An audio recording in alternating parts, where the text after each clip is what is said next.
Created another universe and founded paradise for I, Fischl, and the Prinzessin Welcome. Get your spices here. We've got all kinds. What's so great about Spanish toys anyway?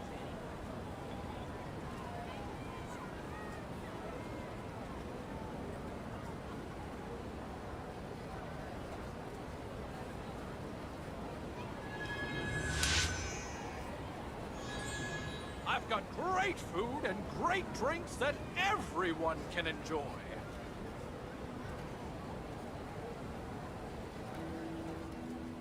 Welcome. Get your spices here. We've got all kinds. What's so great about Spanish toys?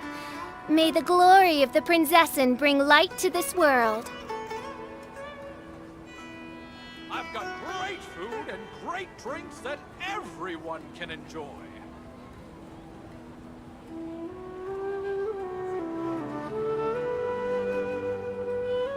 I created another universe and founded paradise for I, Fischl, and the Prinzessin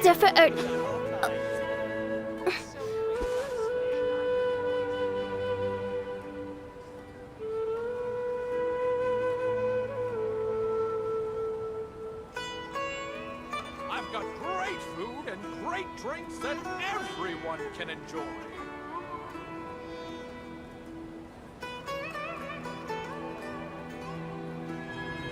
Welcome. Get your spices here. We've got all kinds.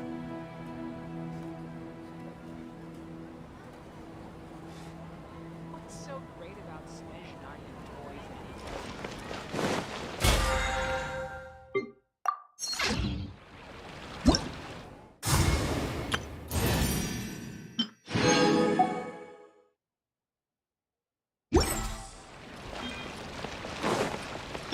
Obey!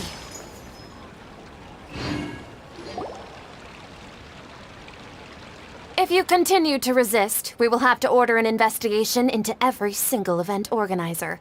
The Grand Sage has already granted you much leniency. I advise that you exercise tact. How did things turn out like this?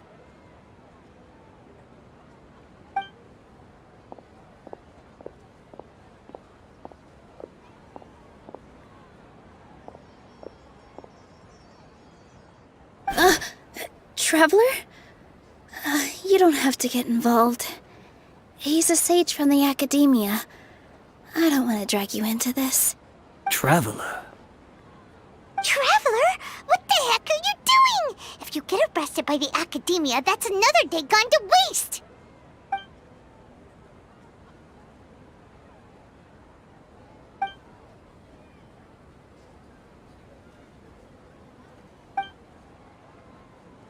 Wait, they're not reacting. Have they been scared stiff? Oh, of course! If this is the sage's plan, they wouldn't put themselves through this. So they're just substitutes. What is this? What happened to the Grand Sage and his entourage?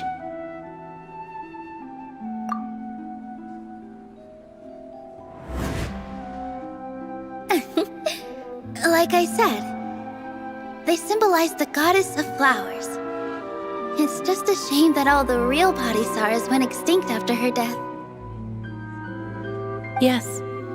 The Greater Lord brought forth new Padisarahs in memory of the goddess of flowers. But she ultimately could never truly replicate that beautiful shade of purple.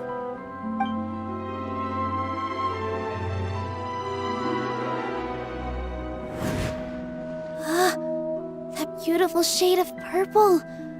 Aren't these flowers real Padisarahs? Just like the ones from the legend? I didn't even notice. Tanyarzad, did you find these? But didn't you just say all the real flowers went extinct after the goddess of flowers passed away? So, Al? Yeah. What's going on here? Huh? You guys are acting weird. But okay, I'll try.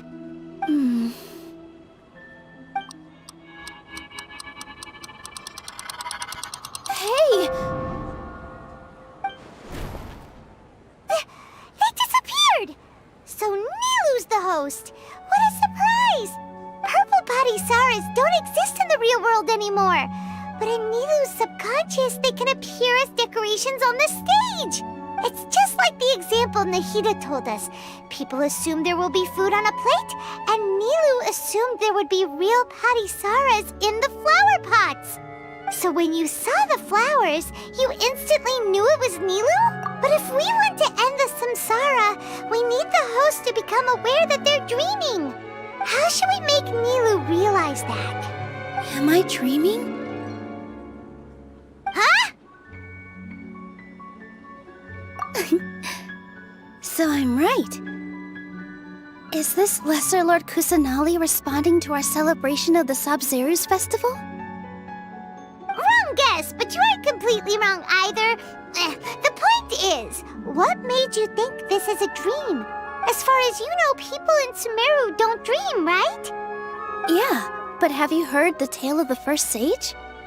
To prevent a calamity, he went on a journey to find the Dendro Archon. Ooh, sounds familiar. Dunyarzad told us a story like that when we first arrived in Sumeru City. Yep, but in the part you heard, he hadn't become the first sage yet. There's more to the story. His piety and wisdom were acknowledged by the Dendro Archon, and she finally gave her blessing to him. All kinds of spectacular scenes appeared in front of the first sage, as if all the knowledge in the world was being painted onto a canvas right before him. He was captivated. After who knows how long, he mastered all the knowledge he could comprehend. Afterward, he said to the Dendro Archon, "I miss my parents, my wife, and my children. I've been away from home for far too long. They must be worried." The Dendro Archon smiled. The next second, the sage found himself lying in his bed, as if he had just woken up from a dream.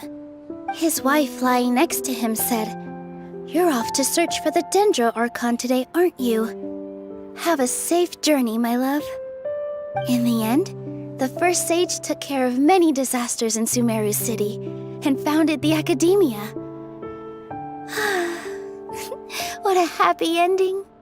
So, the first sage was dreaming ever since the beginning of the story? He never went on his journey? Yes, but his faith and determination were conveyed to the Dendro Archon, so she blessed him in the form of a dream. Paimon understands where you're coming from now.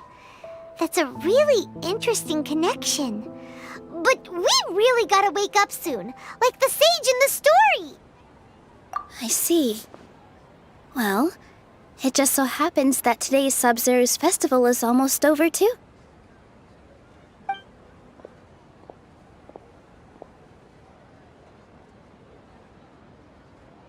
Since we're in a dream, let's make this final dance of Sabzeruz as beautiful as we can.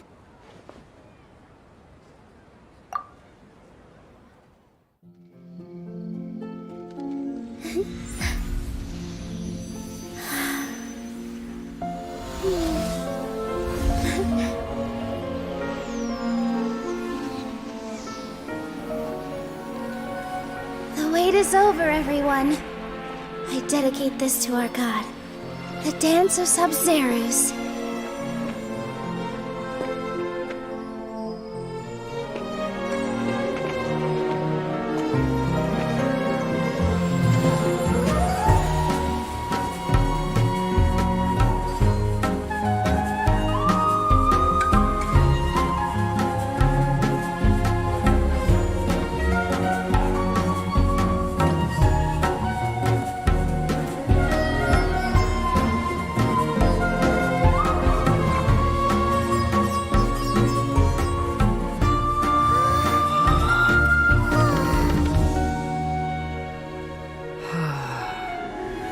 I'd be lying if I said I had no regrets.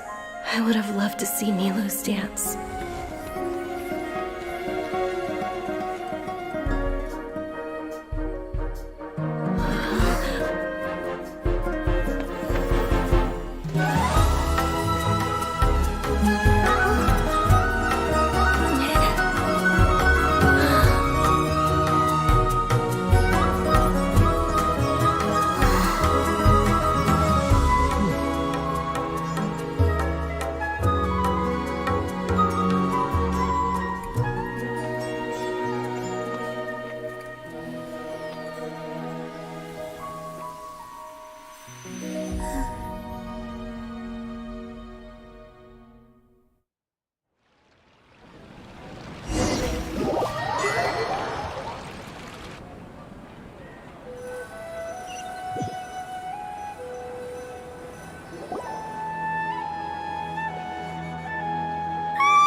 Good morning, traveler.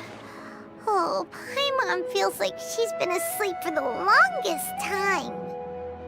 Paimon's head feels super heavy. Did we oversleep? Do you even remember going to sleep last night? Paimon thinks it was after the Sub-Zero's festival. The Sub-Zero's festival! Have we finally escaped from the Sub-Zero Samsara? Quick! Take off your Akasha terminal!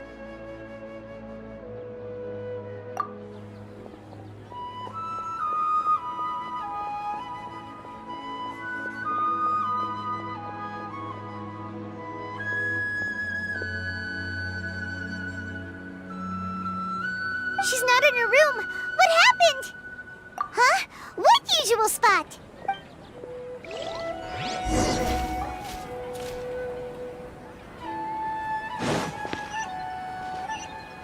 Unleash! Manifest!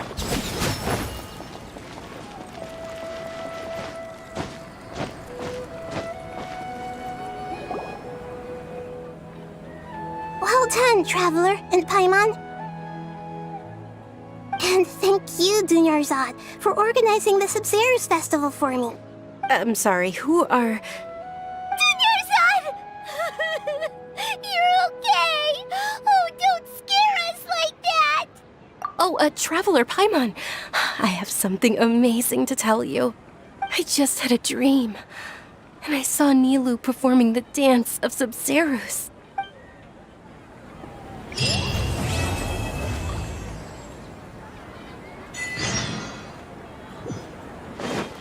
You can't run!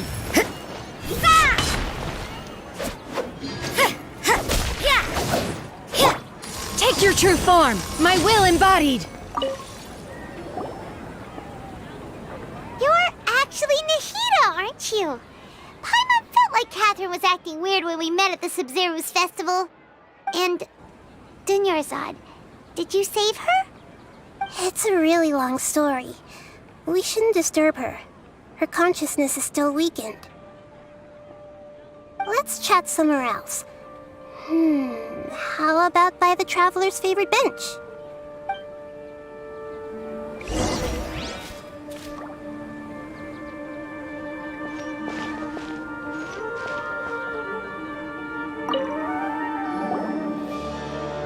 What's going on? Why are you two so excited to see me? It's actually been much longer than that. Oh? Strange.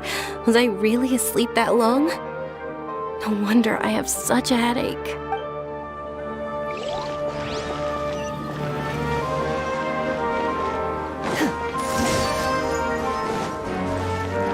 Judgment!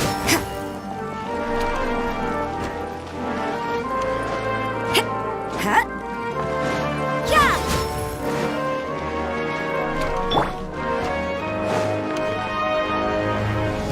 Obey!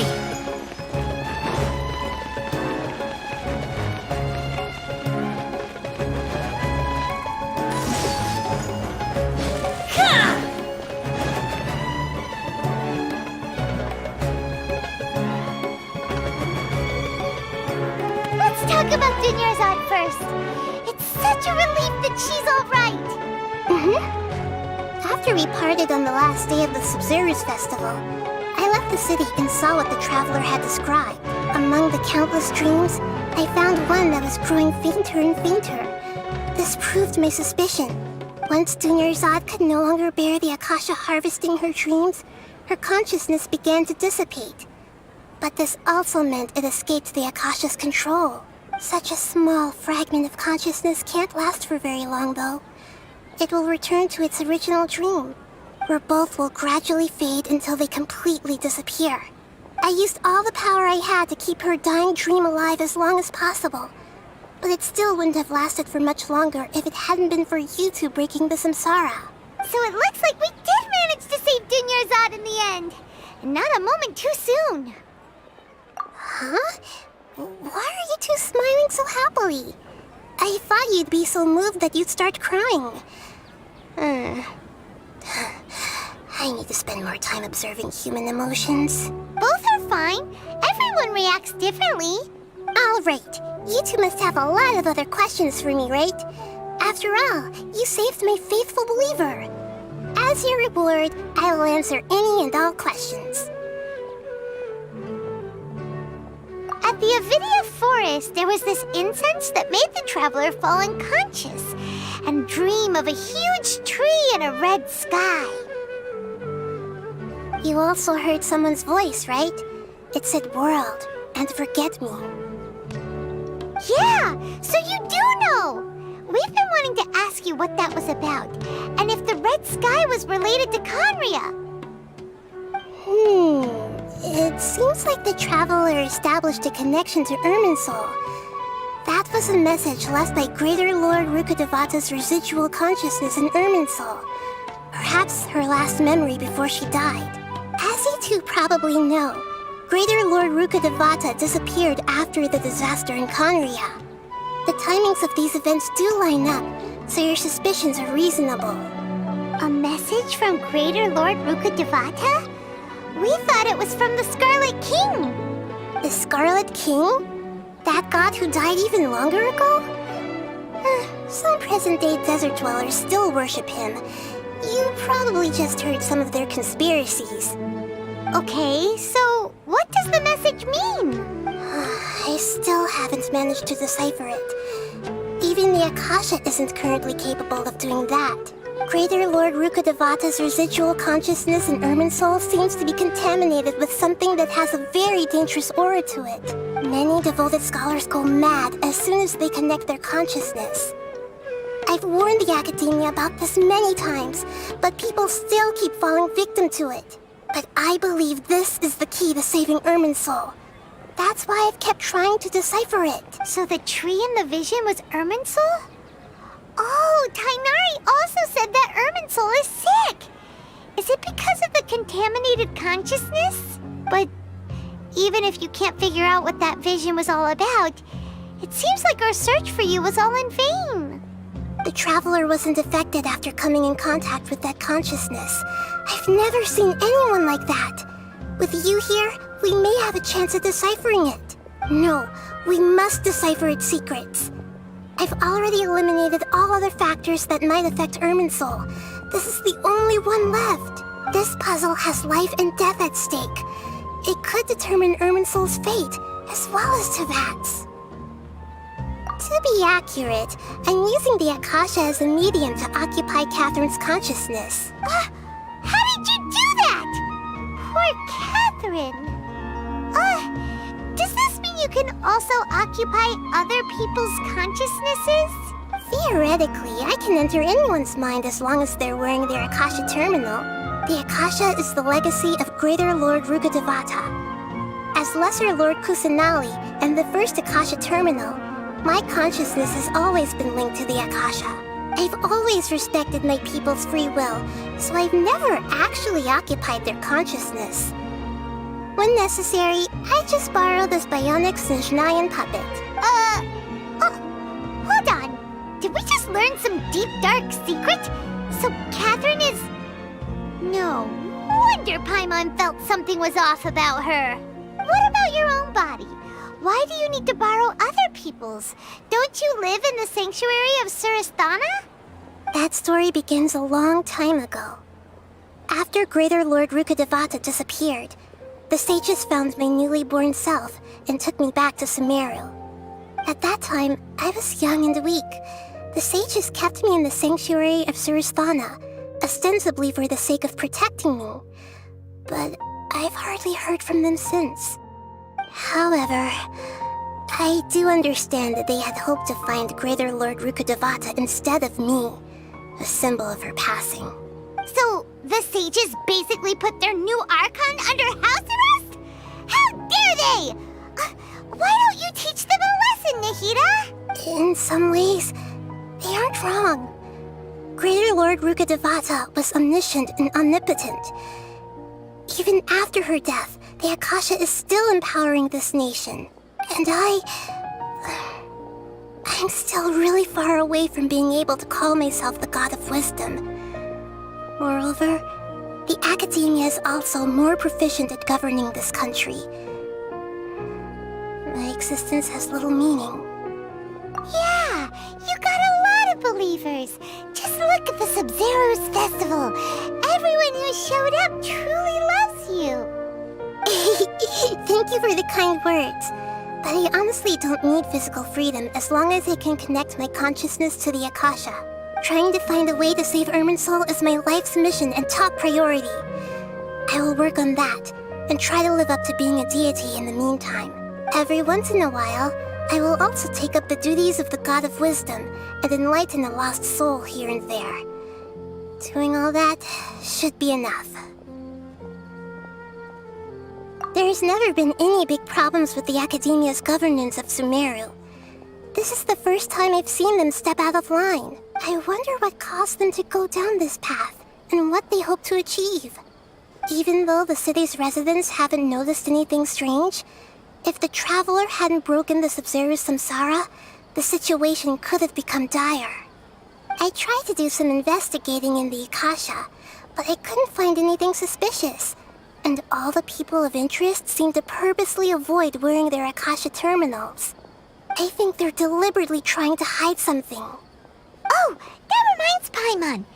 In Gandharvaville, there was a sage who had invited Kainari to join some kind of project. Could it be related? Regardless, I need to first investigate the sage's motives, make things right, and punish them if needed. But I'll have to be discreet, or they'll see me coming. You mean how the Akasha stops you from having dreams? Yeah, it's been such a long time. No one's noticed something's up? It's not that no one noticed. It's more like no one cared. Ultimately, it's all rooted in the sage's misdirection. Misdirection? The sage has convinced everyone to believe that being unable to dream is a sign of rationality and wisdom. Not dreaming is a badge of honor in Sumeru. Even if the truth is that their dreams are being reaped by the Akasha. With their propaganda in place, the sages can maximize their use of the Akasha to facilitate their research. Besides, Greater Lord Rukkhadevata must have created the Akasha in the hopes that it could be used to its full potential. That's why I've never come out strongly against this. Anyway, the perspective advocated by the sages drowned out any voices of doubt. By now, even those who never use Akasha terminals find it too shameful and embarrassing to talk about their dreams. Got it! I hope my answers were satisfactory, seekers of knowledge. To be honest, maintaining Dunyarzad's fading dream took a lot of mental energy. I think I may need to rest for a while. Oh, and you don't need to worry too much about the sage's activities for now.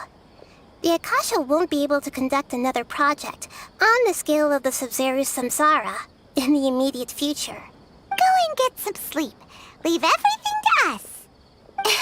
What a relief. This is truly the most exhausting birthday I've ever had. Traveler? Paimon? Why am I here? Do either of you know? Maybe you were sleepwalking. You know you can't wake up a sleepwalker. We happened to walk by, so we thought we'd wait for you to wake up. I see. Huh. I should visit my maintenance personnel sometime. Oh, I'm fine. I better go. Thank you. We've spent quite some time in Sumeru City, but ever since we last said goodbye to Lesser Lord Kusanali, we haven't heard anything from her. Oh, we can't just keep waiting around like this. Let's go find Catherine and pick up some work so we can at least keep ourselves busy. Judge me!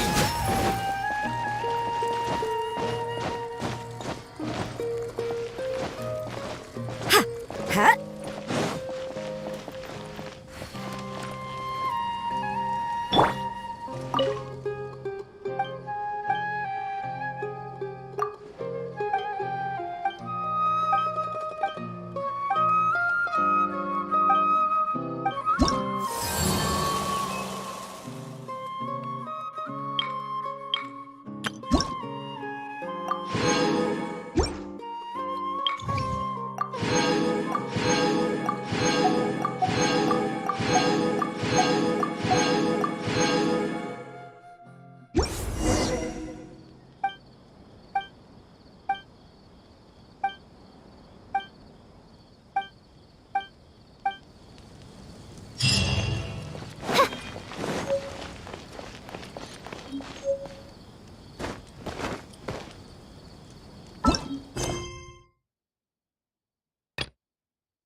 Okay, unleash!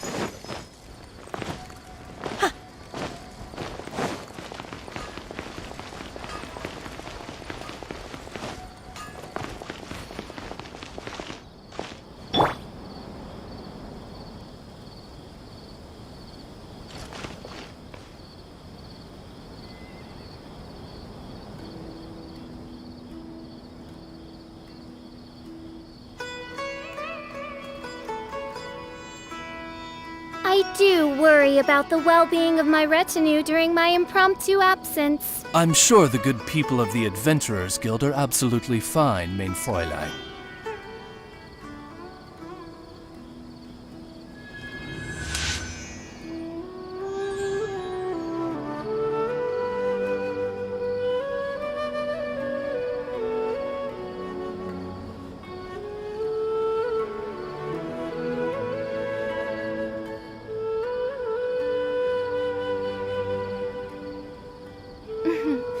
May the glory of the Prinzessin bring light to this world.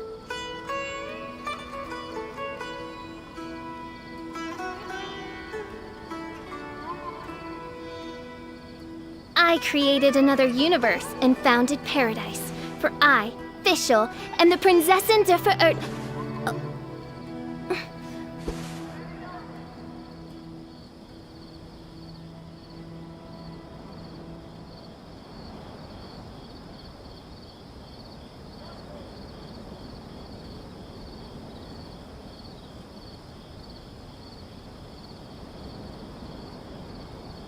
I hear the voice of fate, speaking my name in humble supplication.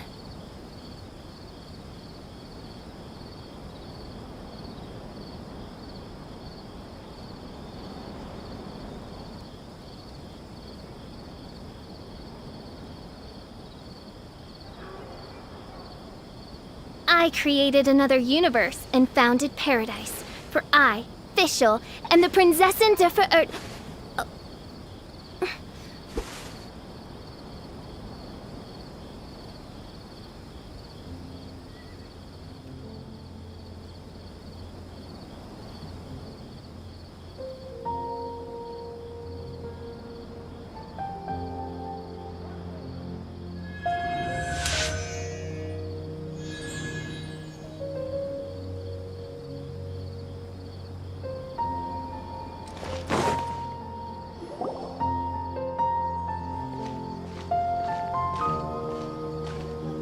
Ad Astra Abyssosque.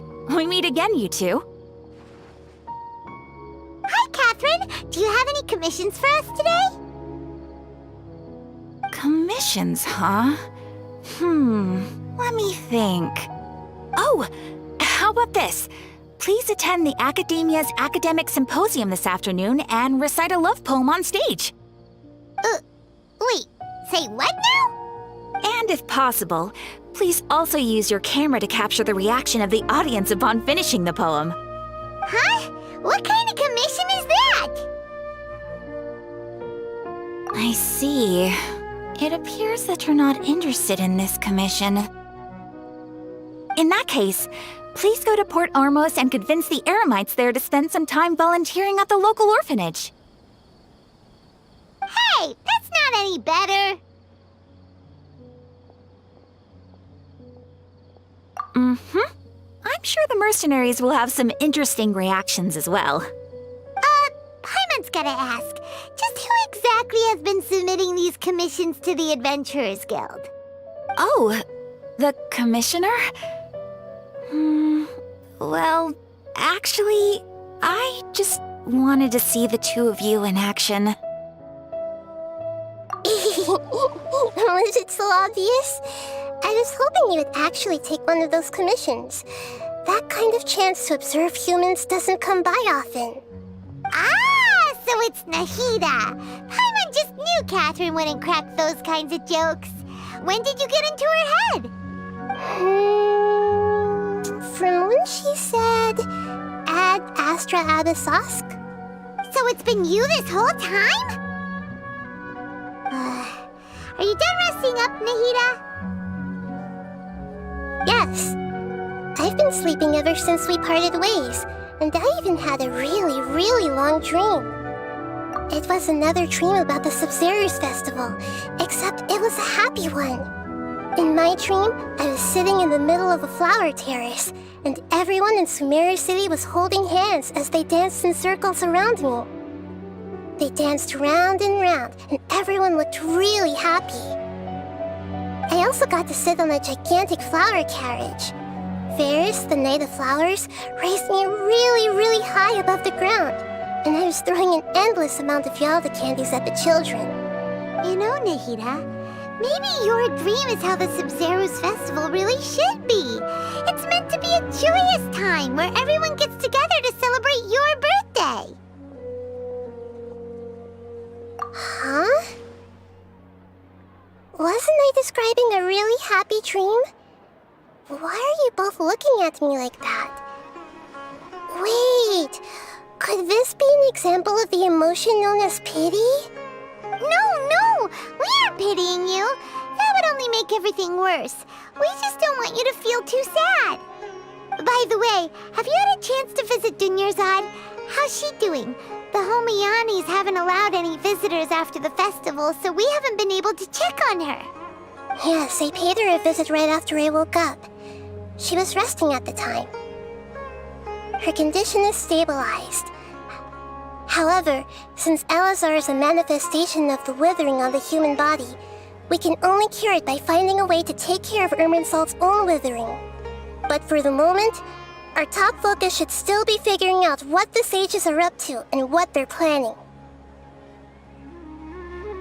Right. Who knows what'll happen if they manage to pull off another scheme like the Samsara of the Sub-Zero's festival? So our first priority should be investigating and putting a stop to the sages' activities. As for how we should pull that off, let's discuss it somewhere else. There are too many adventurers around here. Oh, good point. Sorry, adventurers. We're gonna be borrowing Catherine for a little while.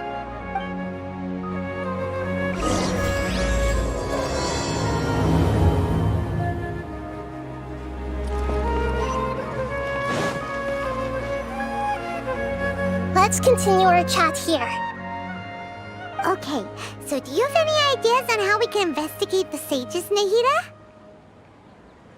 Actually, I've already done a little bit of work on that. But for now, I want to hear your thoughts.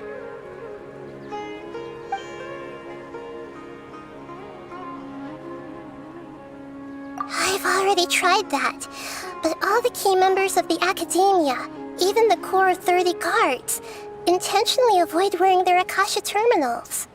It seems that from the very beginning, they've been guarding against info leaks from the Akasha.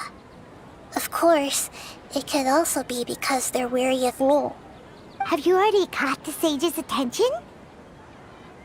I'm guessing not yet, but distrusting me would make perfect sense if they've ever paid attention to the urban legends about me. In any case, I probably can't take over their minds directly. No way, that's too risky. You mean it'd be too easy to get caught? No, it's not that. We shouldn't involve innocent students in this. A single mistake could completely ruin their lives. Doing that would be ignoring the safety of my people for my own selfish goals. How is that any different from what the sages are doing? That's a good point. Spoken like the god of Sumeru. We're in the dark as of now. Since we still don't know anything about their goals, any rash move could tip them off and lead to terrible consequences. After all, every person in Sumeru City is one of their hostages. Are we really out of ideas? Nahida, you're super smart, so you already have something in mind, right? Don't keep us in suspense. Spill the beans already. According to a popular theory from the Vahumana Darshan of the Academia, rejecting impractical motions at the beginning of a planning session will give more weight to the actual proposal.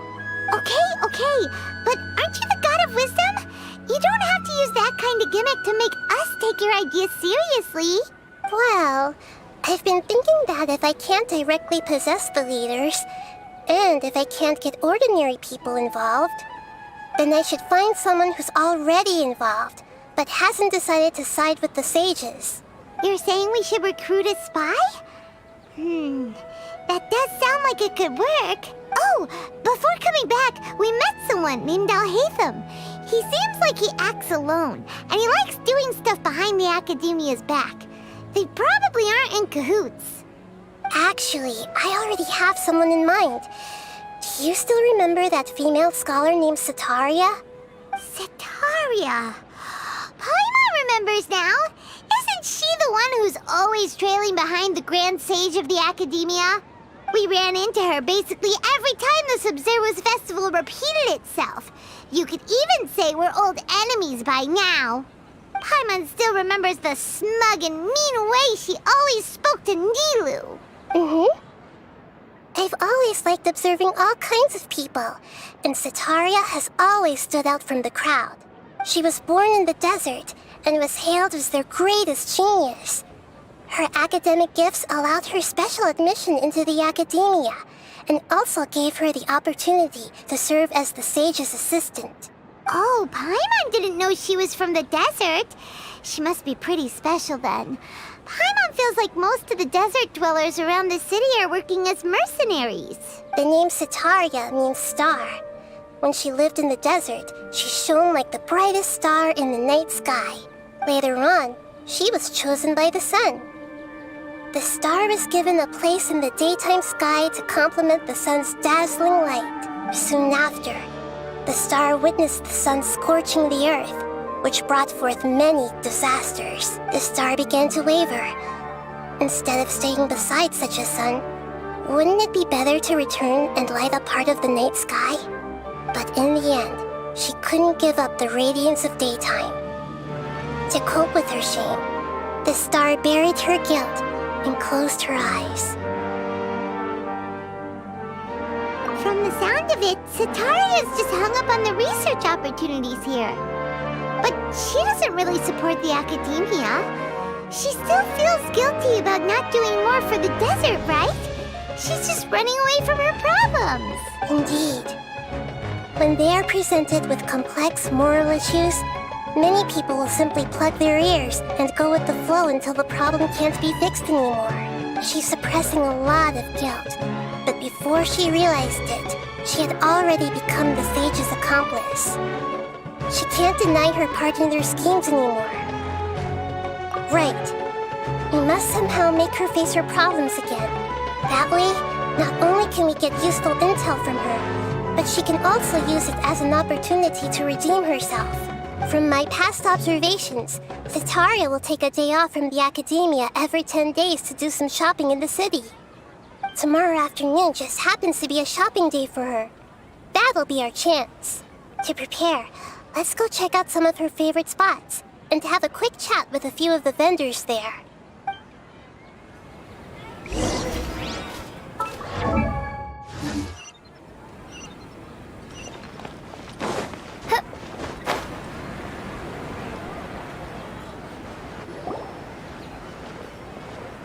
This should be Setaria's favorite fortune-telling spot. So should we ask the fortune teller about Setaria? No, I already have enough information on Setaria. The most important thing now is for you to pay attention to the vendor's talking style and key characteristics. Talking style and key characteristics? My poor lost lambs, have you become troubled over your fates? The divine voice of wisdom often echoes between mine ears. If thou be blessed today by the gods, I may be able to show you the way. Huh? Really? Nahida, you've been whispering things to her? Shh. My friend here has some doubts regarding his future. Can we get a fortune reading for him? Of course, of course. In that case...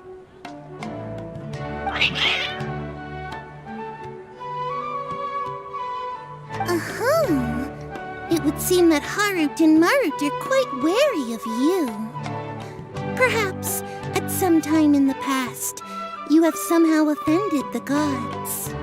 Only mocking the god of Animo, questioning the lord of Geo's financial savviness, and brawling with the god of Electro. Do those count? Oh, nothing. Go on, pick an aspect for her to divine. Health prospects. No problem at all. Oh. The gods have spoken. The truth shall be revealed. Your life shall continue on for...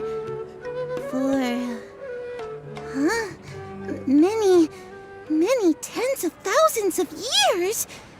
Impossible. Harut, Marut, did you two spoil my divination?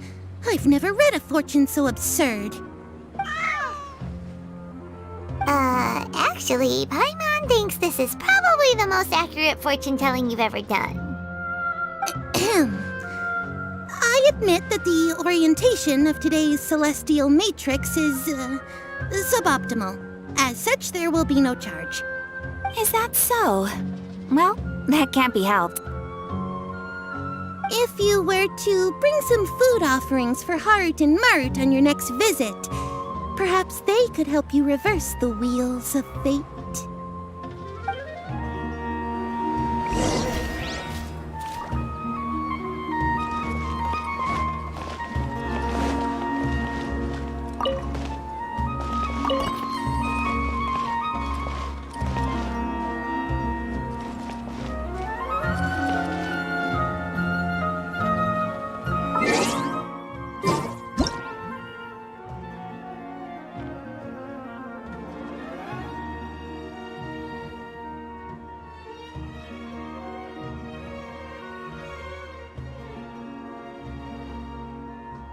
I created another universe and founded paradise, for I, Fischl, am the Prinzessin der Verirrt...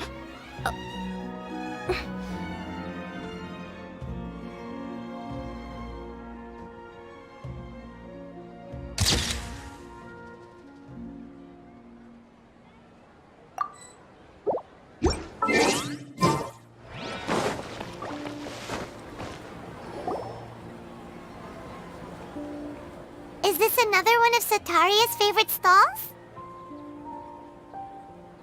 Yep, it belongs to a king. His father helped Sataria a lot when she first moved to Samari City, so she still comes by whenever she has time. When I start talking with him, listen carefully to the details of our conversation. Ah, dear customers! Would you like to look at some pottery? We caught wind of your great craftsmanship, so we specifically came to take a look. Oh, I recognize you. Aren't you Miss Catherine from the Adventurers Guild? Sounds like I'm in for some big business. Speaking of, where did you learn this trade? I suppose you could say it all started with my dad. He's a mason by trade, but I picked up an interest in clay while apprenticing for him. After that, I began making pottery by myself in secret, and I simply changed trades when my works turned out well. Although it's a pity that I'm no longer making much use of the knowledge provided to me by the Akasha. That's nice! You're making a living doing something you love! So is your father still working as a mason? Oh no, not anymore. A few years back, he fell from a roof and broke his leg. Since he had already saved enough Mora over all these years, he's just enjoying the retired life in Port Ormos nowadays. I see. We wish him peace and happiness in his retirement. I'll have someone in charge of logistics at the guild come by another day for some goods. We'll leave you to it. Take care now. No problem. Rest easy, all our goods are sure to meet your every need.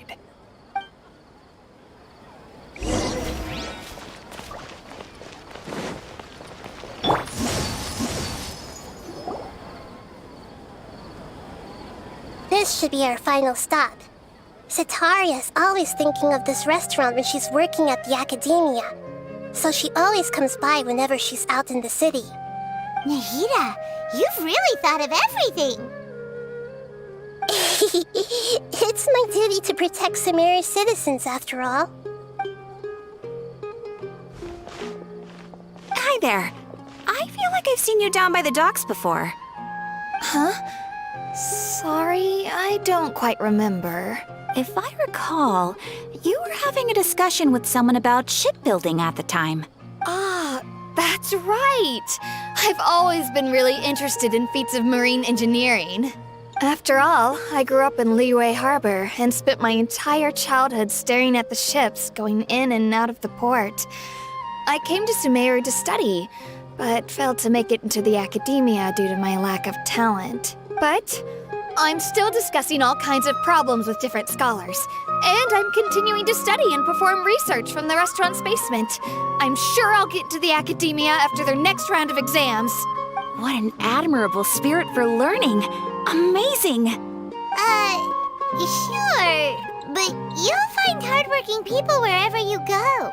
So this restaurant has a basement as well? Huh. First I've heard of it. That's right. It's not usually open to patrons. Most of the time, employees use it for breaks or to hold private events. I see. Yes, that makes sense. Well, good luck with your studies, Miss Chishan.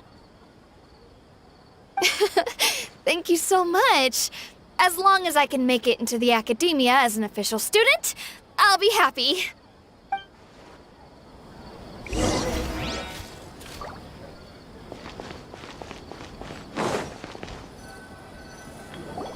So, was that everybody? Mm-hmm. 3 familiar faces should be enough for Sataria. What's the point of all the information we've collected? Nahida, you still haven't told us how you're planning to make Sataria face her problems. Sataria is already used to avoiding her problems, so we must find a way to break through her usual sensibilities. I remember that you mentioned that the Eremites in Port Ormos are all making a fuss about the upcoming resurrection of the Scarlet King. Although it's all just a boatload of nonsense, the fate of her homeland may turn out to be Sataria's soft spot. Oh, Paimon gets it now! You want to take advantage of the guilt Sataria feels about her homeland. Although she knows she should return home to help the people of the desert, all she's done is conspire with the sages.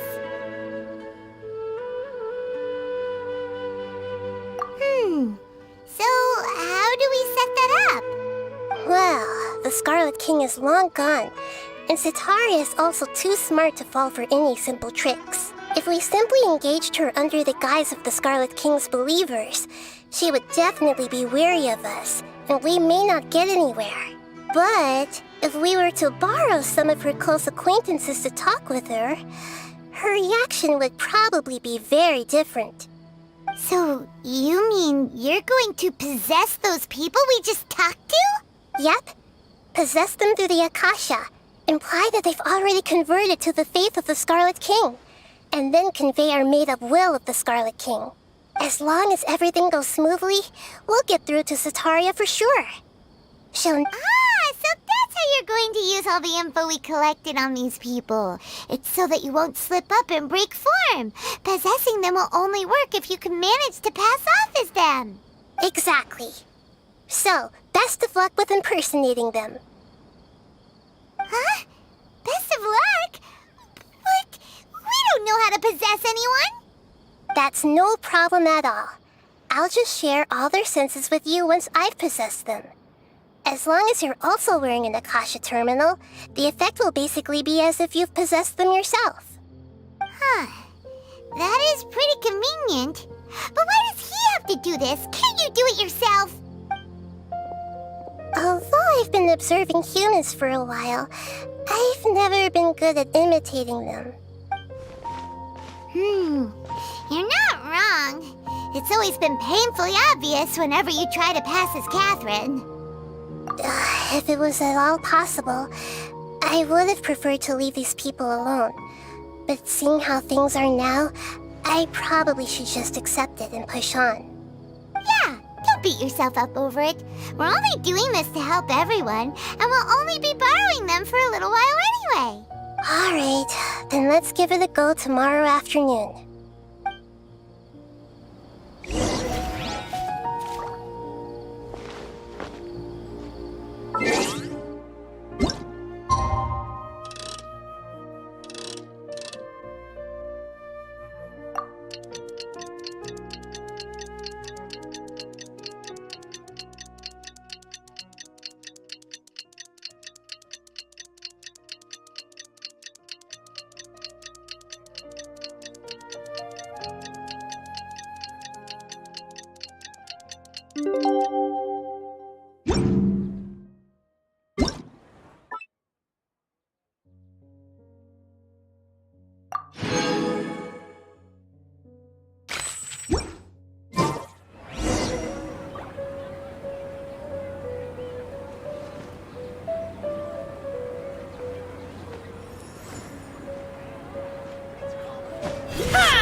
Manifest!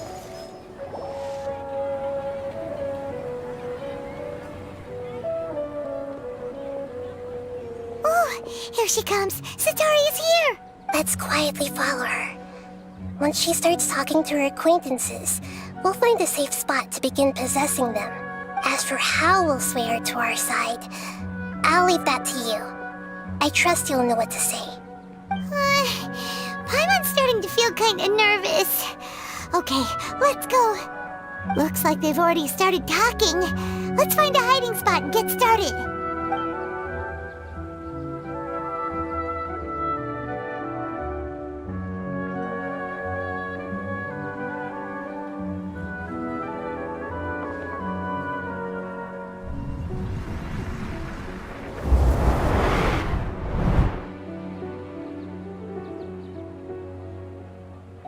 That's right. You really can't force anything when it comes to love. And besides, everyone around me has a very different background and outlook. Are you still listening to me, Nabia? Oh, of course I'm listening. You were talking about troubles with your love life, right? I heard everything you said. Okay then. You just seemed a little distracted for a moment there.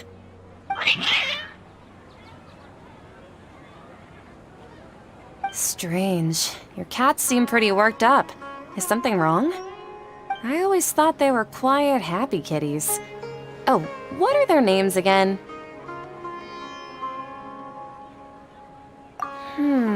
Are you sure?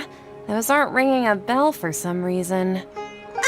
Well, actually they have many names. Which names I use depends on my mood. Huh, I see. I imagine that must be hard for the kitties, too. So, which fortune do you want me to read for you today? You must have come for another echo of the divine voice of wisdom.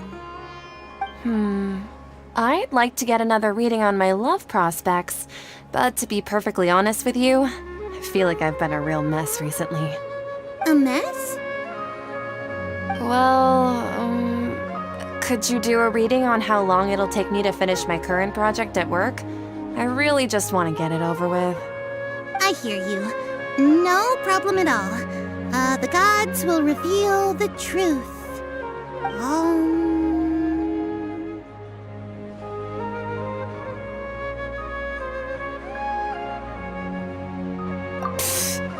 Sorry, your new laugh is just so hilarious. I couldn't help it. Please pay no mind to those kinds of details. The gods are asking, Sitaria, why haven't you gone home? Why haven't I gone home? Do the gods really know everything I've been thinking about? Sitaria, why don't you just go home? It's a demand now instead of a question. The gods seem to be truly upset. I'm sorry. I know I failed the gods. Please pass on my most sincere apologies and ask for their divine forgiveness. And if I may ask, Nabia, is there a specific god who's speaking to you right now?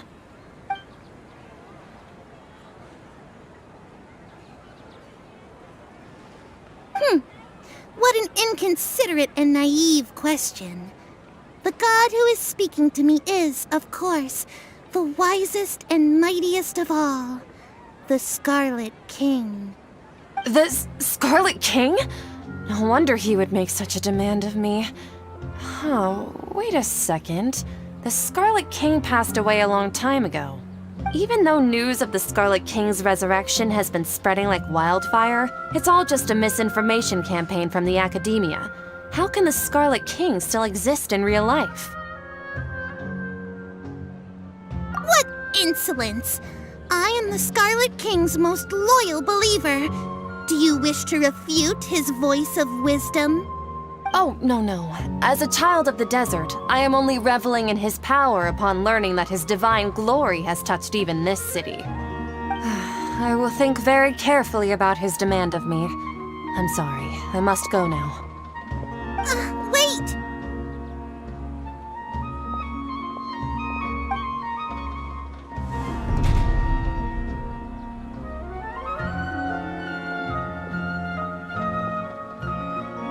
Whoa! She just ran off in a hurry. She looked pretty upset, too. Well done. Sataria didn't seem to suspect anything amiss. To have something she's been trying desperately to avoid show up out of nowhere and berate her, that must have shaken her to the core. Aw, Nahida, it seems like you understand human emotions really well after all. All I know are some abstract Harava-taught theories. In any case, my time with you has shown a lot of them to be utterly useless. I'm still trying to make sense of everything. Anyway, enough of that. Let's hurry and catch up to Sataria. He's out of Keem's now, right on cue. Let's get ready to possess him right away!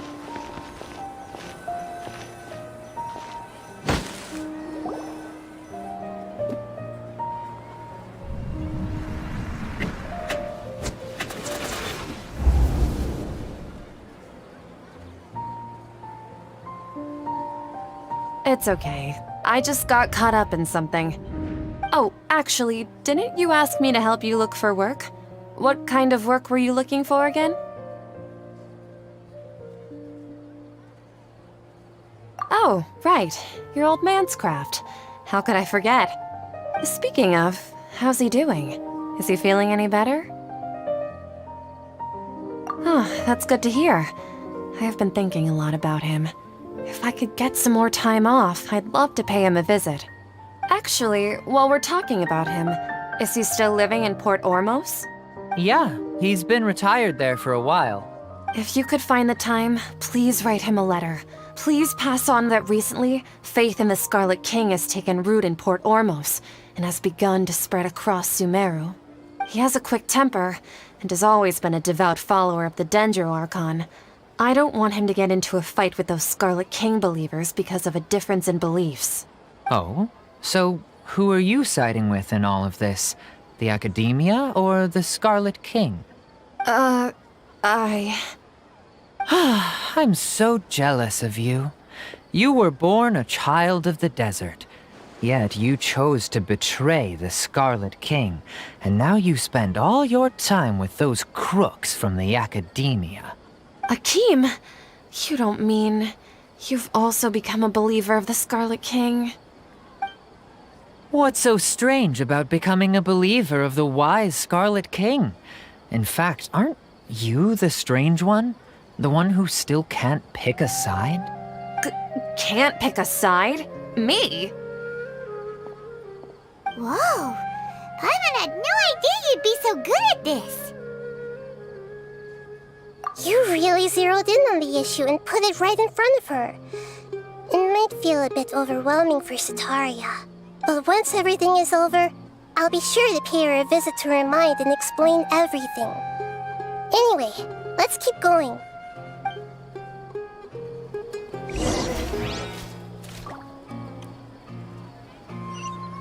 Come on! Sataria's already started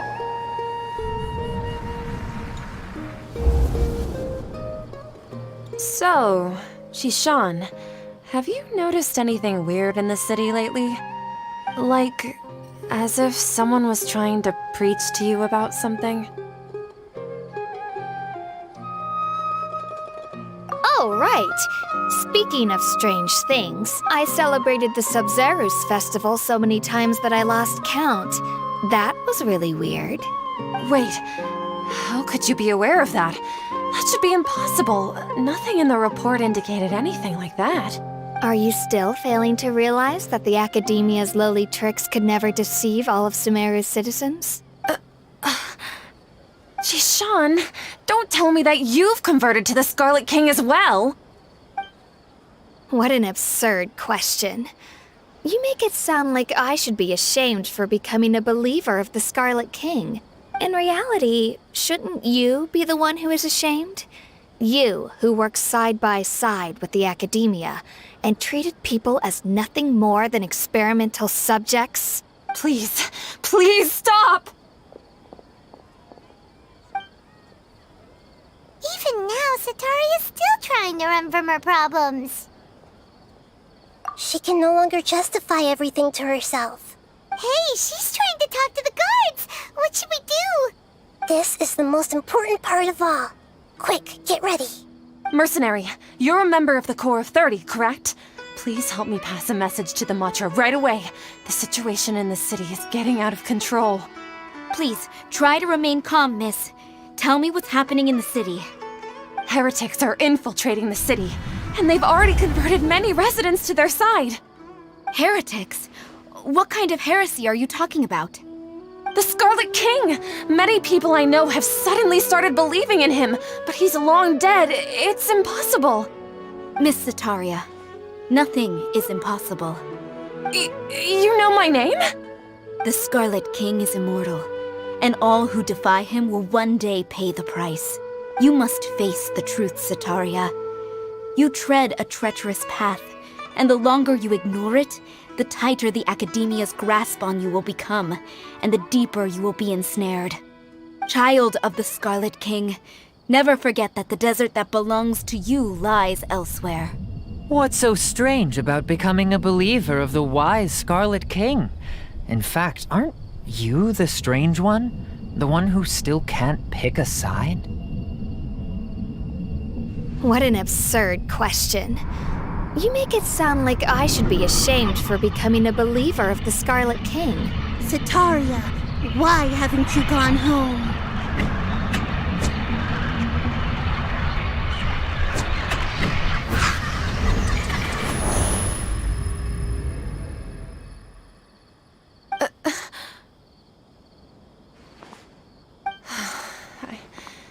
It seems that no matter where I run, I only keep finding more believers of the Scarlet King.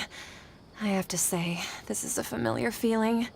I've also been running from my guilt this whole time. Guilt over my part in the Sage's plans, and from ignoring the letters from the children of my homeland. But no matter how much I may try to ignore or get rid of it, my guilt always comes back. You won't necessarily lose your research opportunities by facing the truth. Besides, did you really want to conduct your research while carrying such heavy feelings of guilt? How do you know me so well? Are you truly just a believer of the Scarlet King?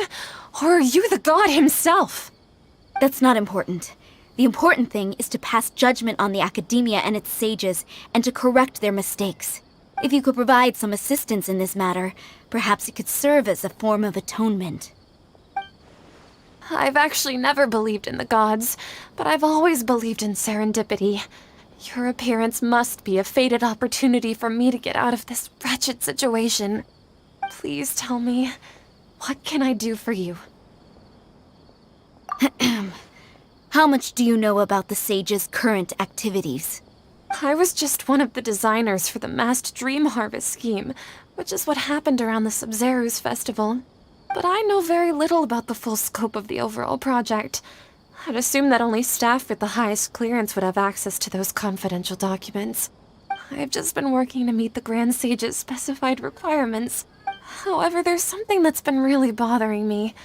I heard that a scholar who was previously expelled has returned to the city, and even the sages are still quite wary of him. To fight against the Academia, we will need to figure out the nature and the purpose of their work. Is there a way for us to get access to the confidential documents you mentioned? It should be possible if we're willing to take some risks. After all, I'm an assistant to the Grand Sage, and I've been working on many tasks outside of the project. One thing, though, I won't be able to transfer the documents to you through the Akasha once I get my hands on them. The sages have always closely monitored all activities within the Akasha. Let me see. Let's use the most primitive method. Send someone to pick up the documents tomorrow evening at the Academia entrance. The Academia entrance. Wouldn't that be too conspicuous? Don't worry about that. I assure you, this won't be a trap. I'm only suggesting this location because it'll draw more scrutiny for me to leave the Academia again. It'll be safest for me to distract the guards long enough to hand you the documents. All right, I trust you. So, if I were to successfully complete this task, would it mean I've atoned for my wrongdoings? That'll depend on the judgment of the Dendro Archon. The Dendro Archon. That's right. Her people are the ones we have endangered. As the god of wisdom, she's also the one responsible for judging and guiding the scholars. Maybe it's time for me to find a god to believe in. Just as Nahida predicted, we've managed to bring Sataria to our side. The Traveler's execution was ingenious. He's the one who deserves all the praise. Well, now that we've made plans to meet again tomorrow evening, all we can do is pray for Sataria's mission to go off without a hitch. Pray? But if we're going to pray to the gods, aren't we just praying to you? God of wisdom and guardian of the scholars? No. The truth is the true guardian of scholars. I've always believed that. Anyway, let's meet again tomorrow evening at the Adventurers Guild.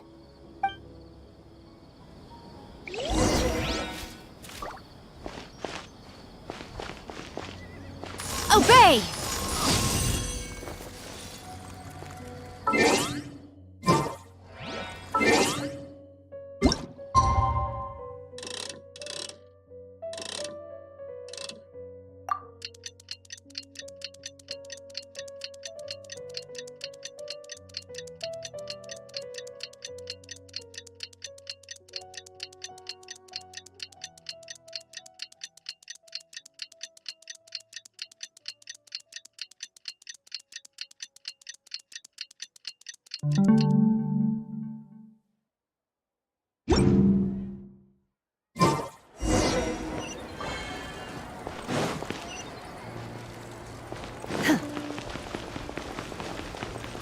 Unleash!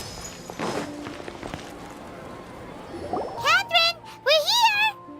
Oh, you are the other Catherine, right? That's right.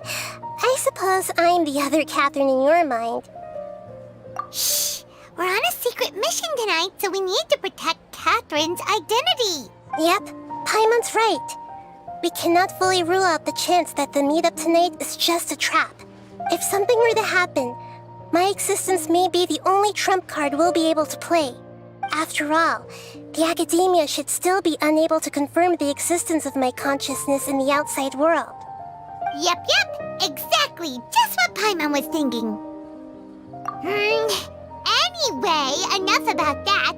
Let's just make sure to be on our guard. Off? What do you feel is off?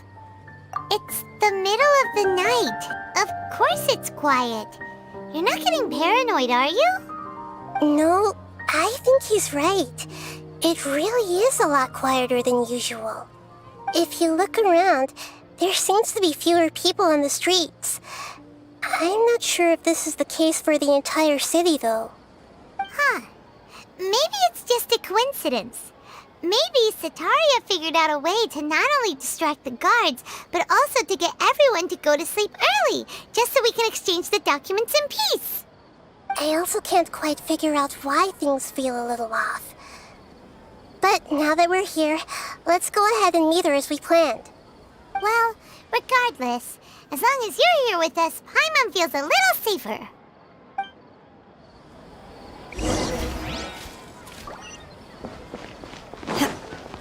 Huh. There really aren't many people out right now. Let's hope it'll be this quiet in front of the Academia, and that Sataria managed to distract all the guards. You can't run!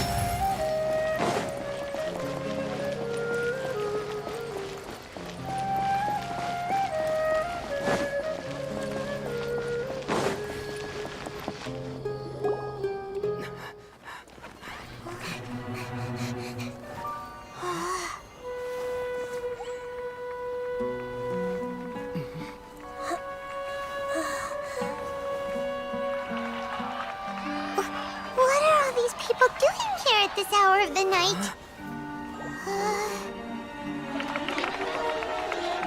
Ah, the triumphant hero returns at last. And to a rather spectacular welcome, even if I do say so myself. You're the outcast, expelled from the academia. Indeed I am. Although these days they tend to call me the Doctor.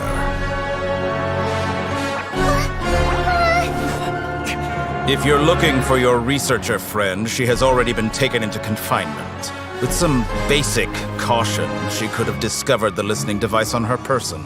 Clearly, she lacks the degree of rigor expected of a true scholar.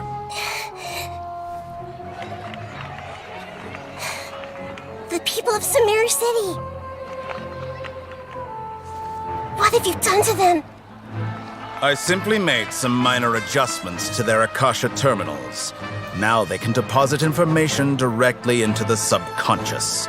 As you can see, all these lovely people now believe this traveler is a hero who has just saved the world. My experiment is a success. And now it seems they can no longer hold back their sheer adoration. Oh no, what should we do? These are all just regular people. Leave now. You need to get out of here. But that guy's a Fatui Harbinger. We can't just leave you here. Nor can I abandon the people of Sumeru.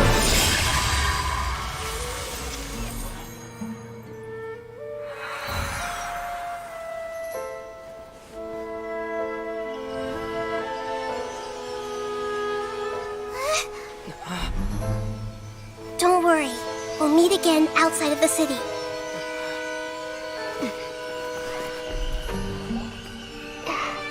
I see. You appear to have overridden their mental faculties with your own consciousness. To possess such a powerful mind, you must be the god of wisdom.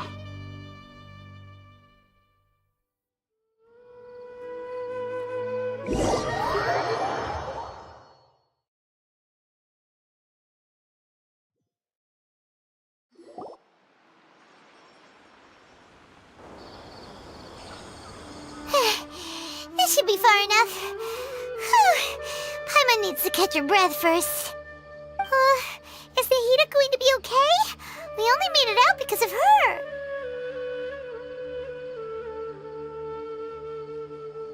Paimon wasn't counting on running into a new Harbinger here, let alone such a high-ranking one. That guy was number 2. So scary. He called himself the Doctor. Remember, Tainari told us about him. Sataria did say that someone who once got expelled from the academia came back recently. And that even the sages are wary of him. Yep, sounds like she must have been talking about the Doctor.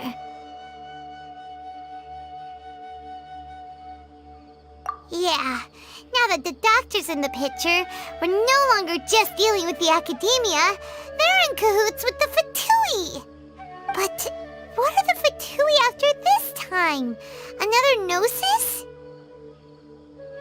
Yeah, things would be a lot easier with Nahida's help. Nahida said we'll meet again outside of the city. But we can't just keep waiting around, right? You mean... Oh, right! Wasn't he invited by the sages to work on some project when we were staying with him in the Vidia forest? That has to be the same project. Even though he turned it down at the time, he might still know something. There's no time to lose. Let's go to Gandharvaville.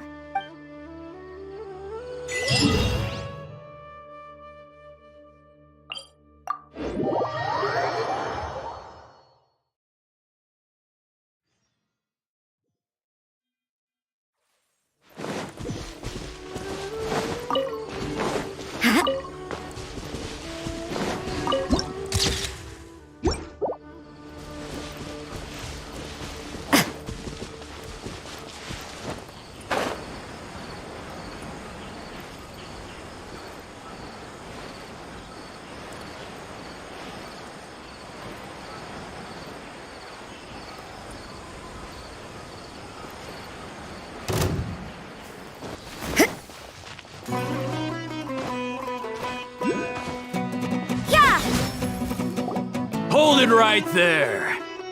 A blonde-haired traveler and a floating fairy. We've got you all right. Take a look around. You've fallen right into our trap. Are you mercenaries from the Corps of 30? Did you come here to arrest us? Corps of 30? We're nothing like those government lapdogs who don't even get scraps for their work. We are an elite brigade that commands the highest commission rate in all of Sumeru. We're here on the orders of a client known only as the Outcast. The Outcast? An outcast from the academia? But why wouldn't the doctor just send the Fatui after us? Still wasting time on idle chit-chat. We'll shut you up soon enough. Get them! You're up, traveler! Following order. Solidify!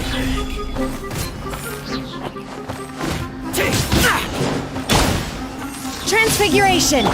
I summon thee! Need. That's close enough. Midnight Vendetta. Punishment! Need. It isn't over yet! Here comes reinforcements!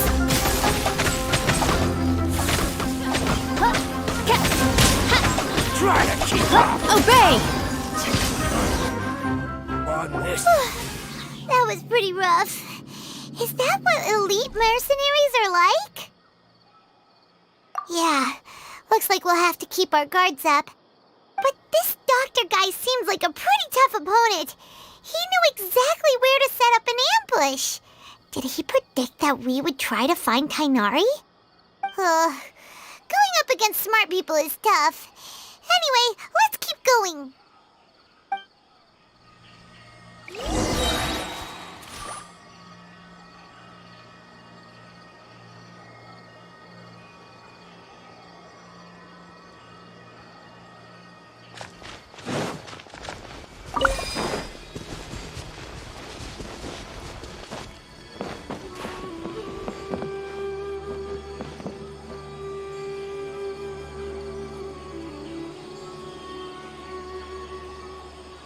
I'll have to grab a drink with Flame when I'm back in the city.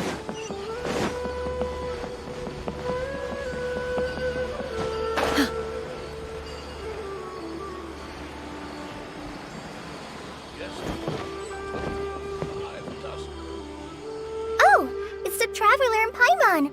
What are you two doing back here? Kale, it's nice to see you again. Are you doing all right? To be honest, I'm not doing too well. My Elazar has been progressing at a faster rate lately. I'm finding it harder to complete more intricate tasks. As a result, Master Tainari is taking me off the patrol schedule. He will only allow me to stay here and coordinate other people's tasks. Oh, Kale. Speaking of Tainari, did he go off on patrol? We're here to talk to him. Oh, Master Tainari? He just left the Avidia forest a little while ago. He was headed to Party's DI. He left? What? Isn't Tainari always saying that he never wants to leave the Avidia forest? He even turned down the sage's invitation. I thought it was weird too. Master Tainari always prioritizes his work as a forest watcher above everything. He almost never leaves his post. He left in a hurry this time, though. No, I only found out that he left through a message he left behind. He also made sure to delegate all his tasks using a schedule. To leave in such a hurry? I'd guess he had something urgent to take care of. Master Tainari originally studied in the Amorta Darshan of the Academia, and Partis DI is something like the Amorta's research base. Many rare shrubs and grasses have been planted there for research. I know that before he became a forest watcher, Master Tainari once spent a long time conducting research at Partis DI. A research base, huh? Gotta wonder what kind of research Tainari just decided to work on all of a sudden. Oh, we don't have a lot of time, so let's go look for him at Partis DI. Don't worry. I'm fine. I'm used to living with Elazar by now. If you run into Master Tainari, Please send him my regards. Got it. Will do. See you later, Kale.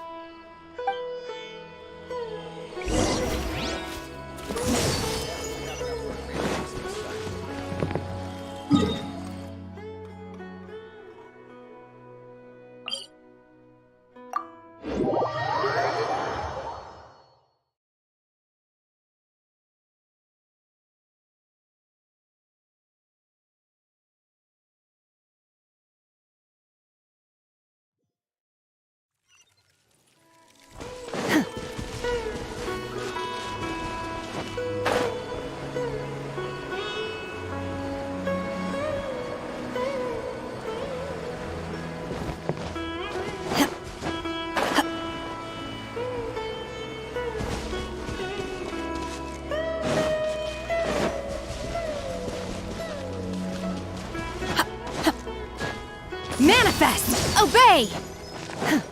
You can't run!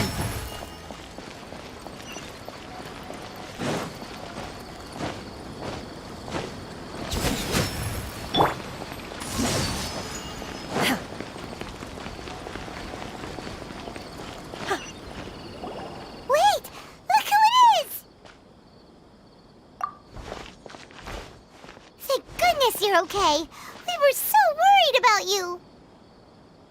Hey, this was supposed to be a touching reunion, but you're ruining the moment. Actually, it's very smart of the traveler to be wary of me right now. After all, the doctor has shown that his technology can apparently even control human minds. Plus, it's not like you could have known what happened after we split up and I was facing the doctor by myself. Even a pool of stagnant water after a torrential storm can occasionally pass as a patch of sky. Paimon feels like only the real Nahida could come up with such an obscure analogy. Huh? But I wasn't trying to win your trust or anything. All I wanted was to clarify my point. Well, we understand that point now. Please, Nahida, tell us more about what happened. Are those poor people all right? When you left, I was still in the middle of restoring everyone's minds. Thankfully, when the doctor mentioned depositing information into the subconscious, he didn't mean engraving information into their minds. Instead, he did something closer to creating hallucinations. That was still within my power to fix. Luckily, I managed to finish my restorations and mind jump away from him just as he was about to capture me. Whew. What a relief. The doctor sure pulled out some hidden cards, but good thing we had Nahida with us. I wouldn't be relieved just yet. I gave away my true identity when I restored everyone's minds, which means we've lost another one of our trump cards. Also, the doctor is already an expert at modifying Akasha terminals. Maybe it's only a matter of time until he captures my consciousness inside the Akasha. Would that mean you'd no longer be able to jump between minds? Then how do we stop him? He's still at the academia, so it's possible he already started messing with the Akasha. Ugh, it feels like he's toying with us. What a nasty piece of work. Plus, the doctor's combat ability alone is apparently enough to make him worthy of being number 2 of the Fatui. We shouldn't give up hope just yet. Let's try to find another way to attack this problem. Actually, Nahida, how did you know we were trying to get to Party's DI? Have you been waiting for us? Yes, I have. I can see the traveler's elemental energy, so I deduced your destination by looking at the direction you were moving in. You didn't come here for sightseeing, right? Did you find any leads? We're looking for a scholar we know. His name is Tainari, and the sages once tried to reach out to him. Why don't you come inside with us and see what we can find? Okay, let's just hope we won't get him into trouble.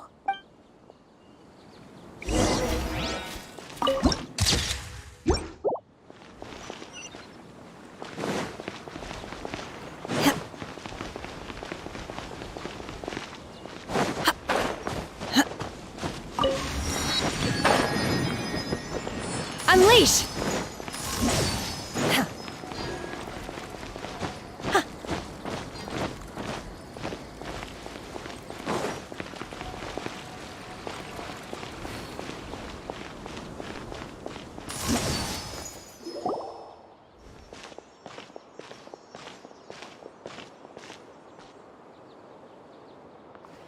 traveler? It is you! Ah! The voice! It's Hypatia! Ah, what a pleasant surprise! It's so nice to see the two of you again. Who's this? She's a scholar we met in the Øfficial Forest. When we last saw each other, she was still training in the... what's it called? Satyavada life? Oh, I see. That's right, we're old friends. You've come at just the right time. Ever since I've come here, hardly anyone has even talked to me. Hypatia, you're way too excited about this. Actually, for you to leave the Øfficial Forest means... you're not in training anymore? Wait, no. Did you already finish your training and reach Paripurna life? What do you think? My consciousness has already managed to make contact with the divine. You did it! Congratulations! It's so exhilarating to share this sublime joy with others at long last! When my consciousness made contact with the gods. Ah, what a supreme and unparalleled experience that was! That sounds incredible!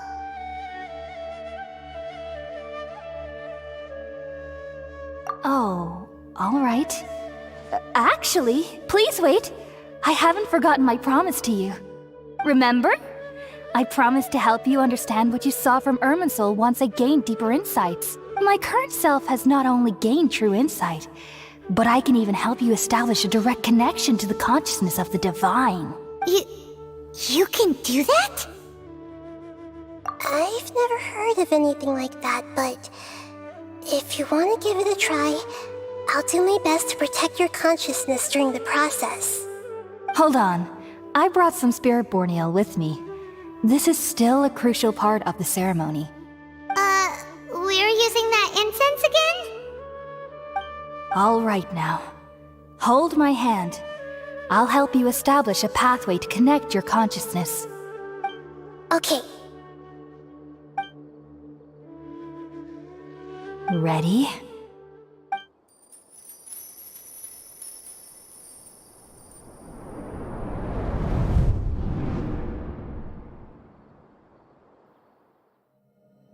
It took 3 betrayals for me to finally understand. The world is just an elaborate tapestry of lies. My fury will never be quelled. The first to betray me was a god. My creator. My mother. Valuing strength above all, she saw no worth in me and I was discarded. The second was a human. My family. My friend.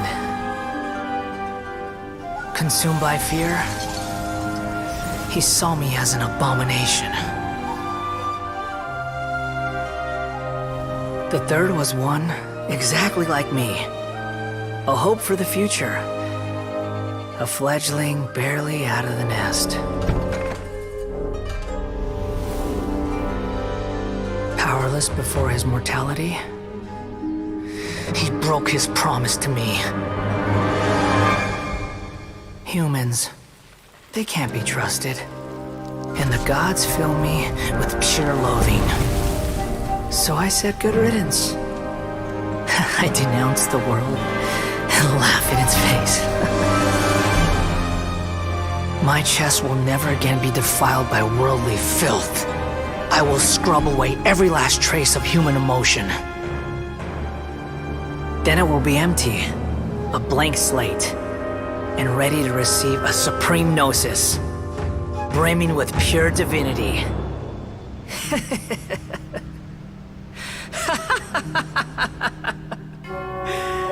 There is no need to fear. The pain will be brief. Your era is coming to an end.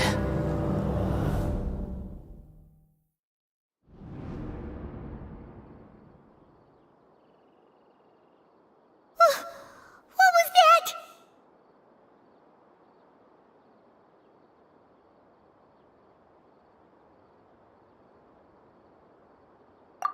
actually just see the Balladier's memories? Everything matches what we know about him. But how is he connected to the divine consciousness that Hypatia was talking about? You saw it, right? You felt it, right? Such a majestic god! Such a noble will! Such sublime emotion! Alas, shame. If only that which beats within my chest wasn't a filthy mortal heart. Oh, great and merciful God, please grant me forgiveness and salvation. Do you understand now? I'm afraid this is no Peripurna life, but rather...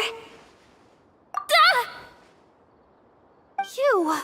Why are you so mean to me? Why is everyone hiding from me? I found divine wisdom. Shouldn't I receive praise and honor? Haven't I uncovered that light in the darkness? Hypatia? That's how I always thought everything should be. Wait. Have I... already lost my mind?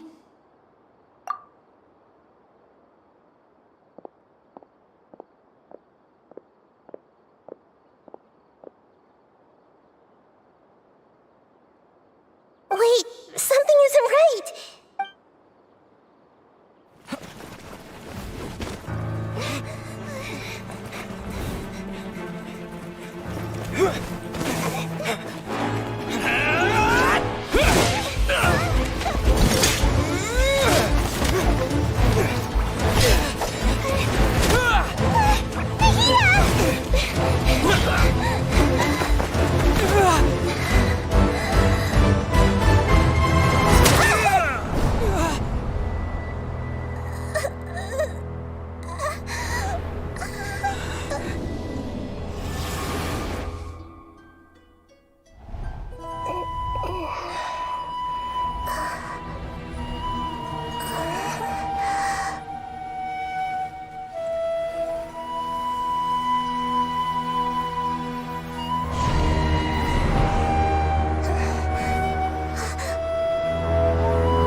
Okay, we finally lost him. Are you okay, Nahida? Wait, no. Something feels different. You're back! Oh, the Traveler's back? Nahida was controlling your body for a while. It seemed like she jumped over to you as an emergency measure right before the Catherine puppet was destroyed. After that, Kainari heard the commotion and came over. He helped us defeat the mercenaries and then he ran with us all the way here.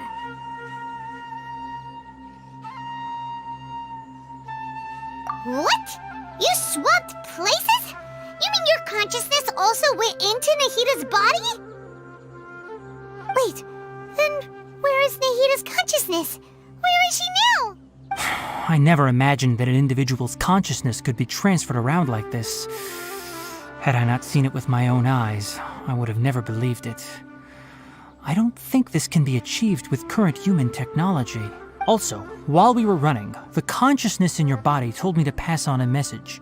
She said, "The doctor has found a way to trap my consciousness, so I can't journey with you anymore. But even in a moonless night, a shower of starlight can still drown out illusions and lies." Oh no! Nahida's trapped in the sanctuary of Surasthana for good this time! Was that message all she left for us? It's pretty vague.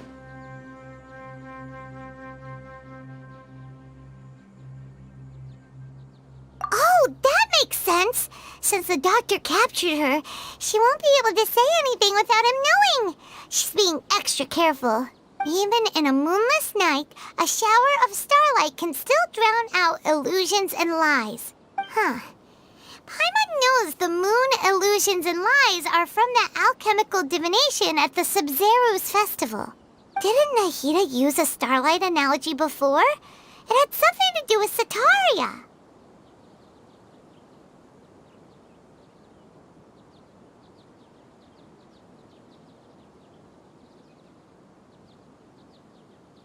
Oh, that makes a lot of sense. Huh. Do you think Nahida was telling us to go find help in the desert? But she isn't with us anymore. Think we'll be okay? Paimon, you said Sanctuary of Surasthana. Does this mean that this Nahida you're talking about, the consciousness who is occupying the traveler's body, is the Dendro Archon? Your guess is correct, but the situation's a bit complicated, so it's really hard for us to explain right now. That's all right. A scholar's curiosity doesn't need to be appeased right away. As for the complicated nature of the situation, safe to say I have witnessed that for myself. I've spent some time with you, and it looks like the Dendro Archon's also on your side, so I trust you. Thank you, Tainari. Oh, actually, we came here to ask you a question. What do you know about the project that the sages have been working on? Ah, that. While I was indeed invited to join that project, the sages were always secretive about its scope and goals, so I eventually declined. All I know is that that project has something to do with the restoration of Irminsul. Huh? Did you see something when you were in Nahida's body? What? Do you have any evidence?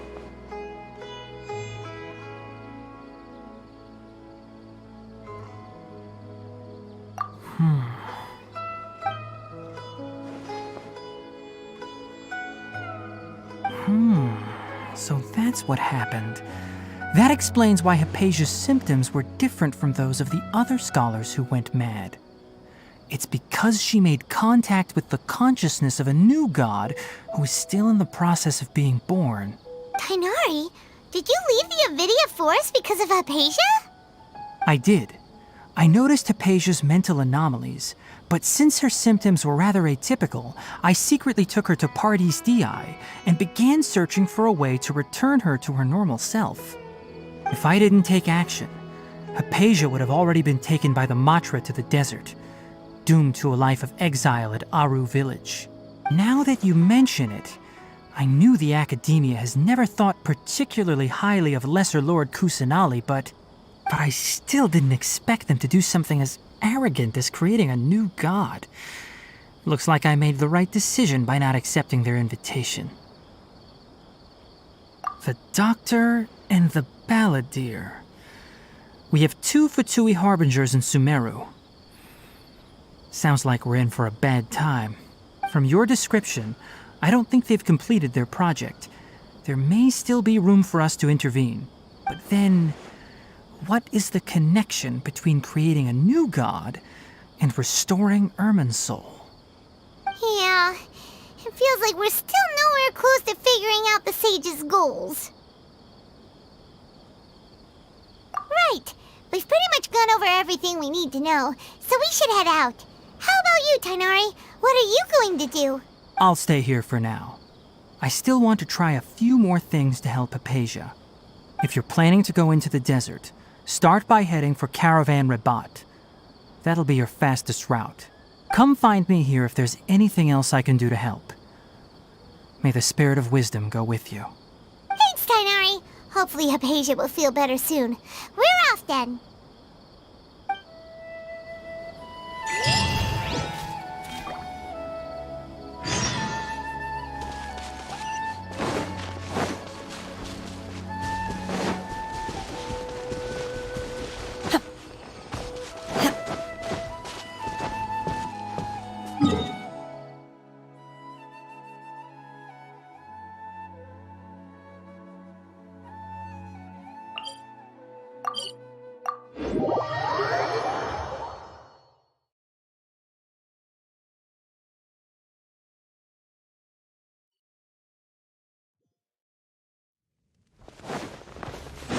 Manifest! Unleash!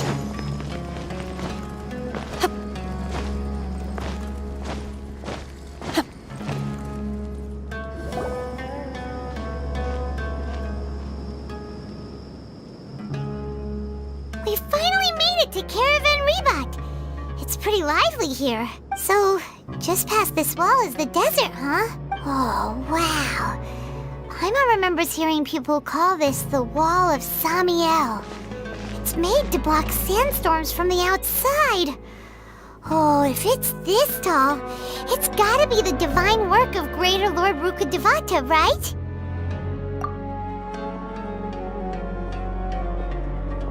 Enough gawking. Come on, follow me. Huh? Over here.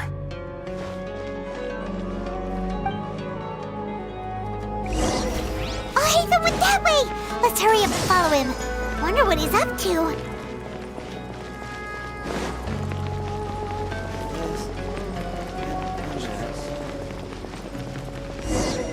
I really wouldn't recommend going there.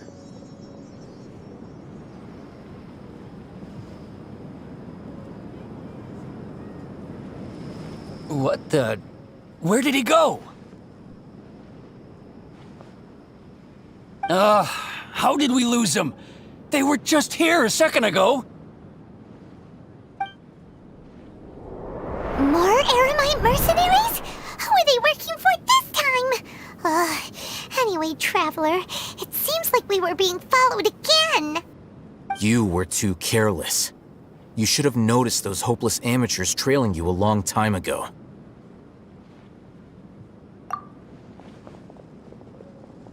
There's no need to thank me. I've never cared to keep track of personal favors. All I did was correct a mistake I happened to come across. It's a habit I developed at the academia.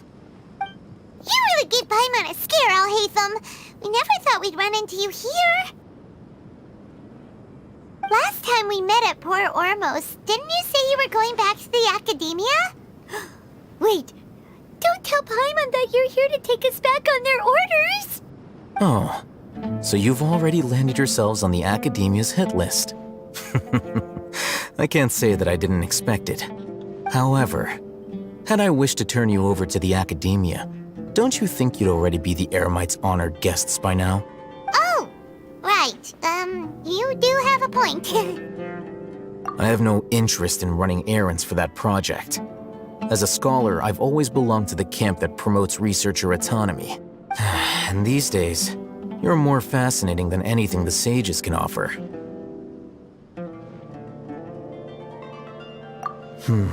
Not quite. To tell you the truth, I'm still investigating the Divine Knowledge Capsule. Unfortunately, I've run into some difficulties. Everyone says the capsule originated in the desert and was eventually moved to Port Ormos. If I am to get to the bottom of this, I must understand how the capsule first came to be. Which brings me back to you and why you're so interesting. The leader of Ain al-Ahmar used the Divine Knowledge Capsule right in front of you, and upon seeing him, your expression became perplexed, and you were lost in thought for quite some time. To have that kind of reaction, I think you must have realized something. Are you interested at all in sharing what you've been hiding from me?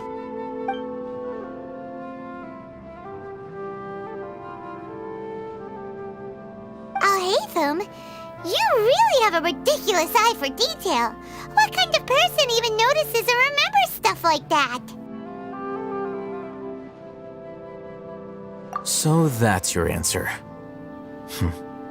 Well, I do work for the academia after all. So considering that, it is indeed wise to keep your cards close to your chest. But that does prove you do have some undisclosed information about the Divine Knowledge Capsule. Am I right?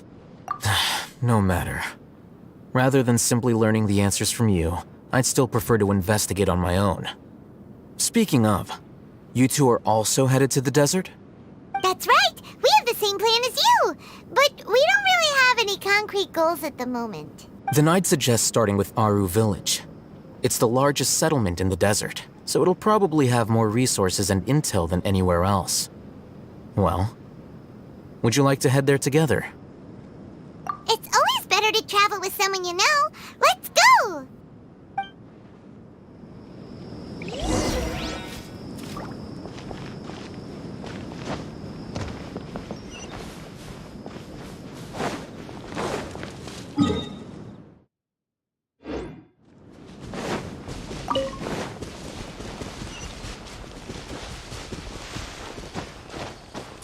Obey! Yeah!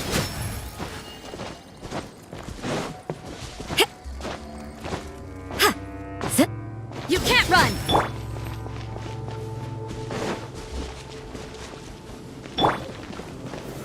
Gather! Another test subject. No rest for the wicked. That tingle?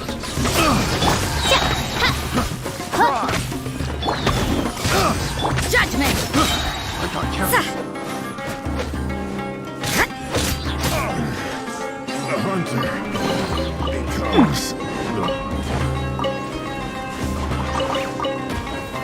Solidify! Oz, reveal thyself!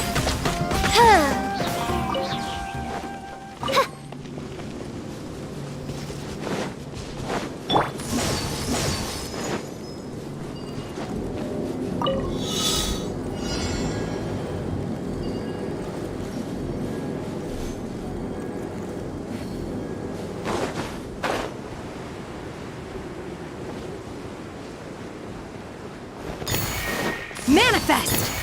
Obey! Yeah!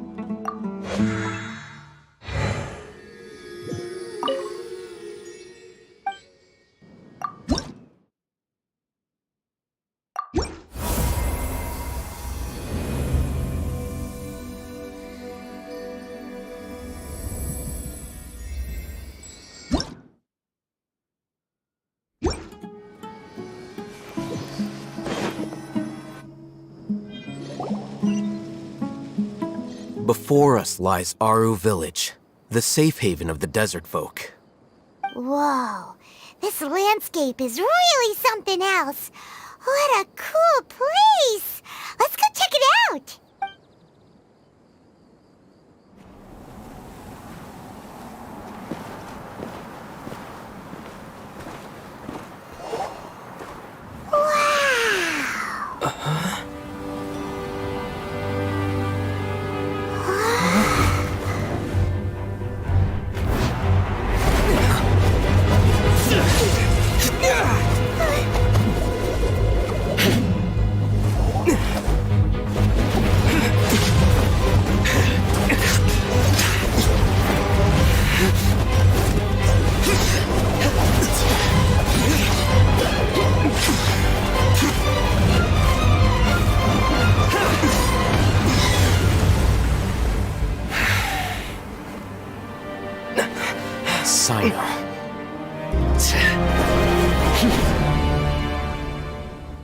Unless my memory fails me, we have barely spoken 2 words to each other before now at the Academia.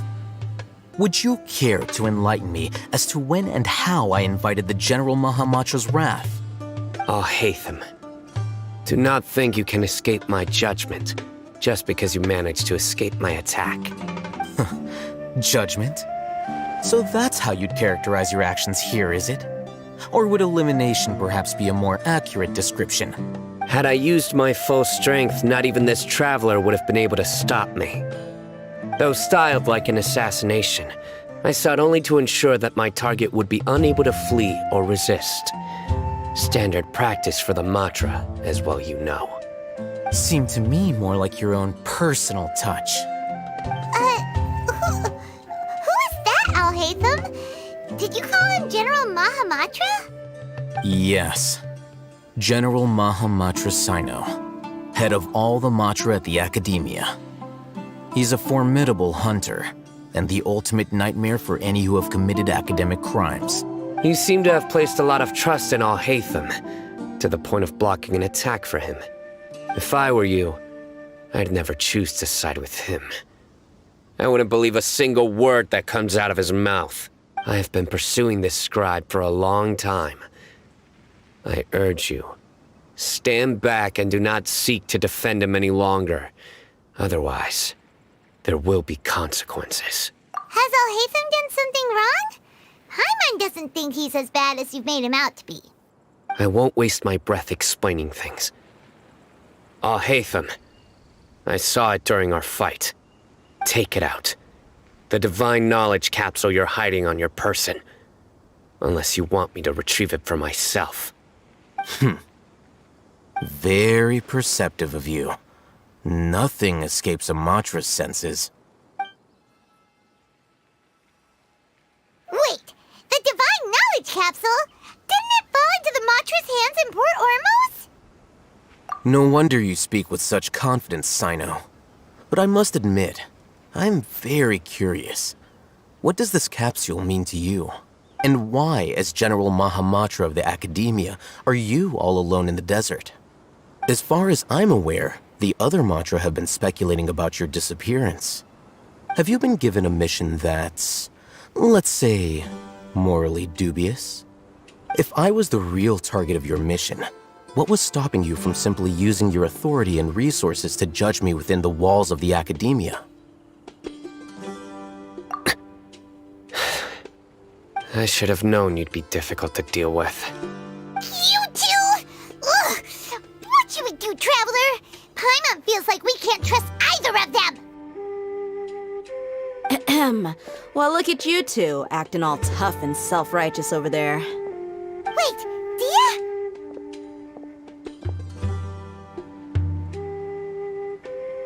Great! Finally, someone that we can trust!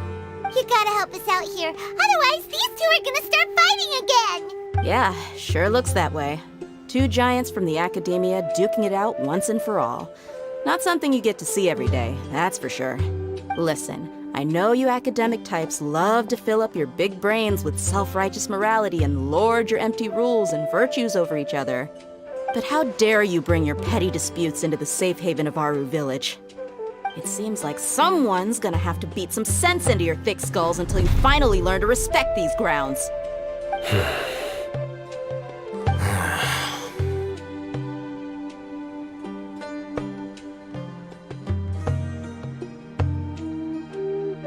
Hey, did either of you hear a word I just said?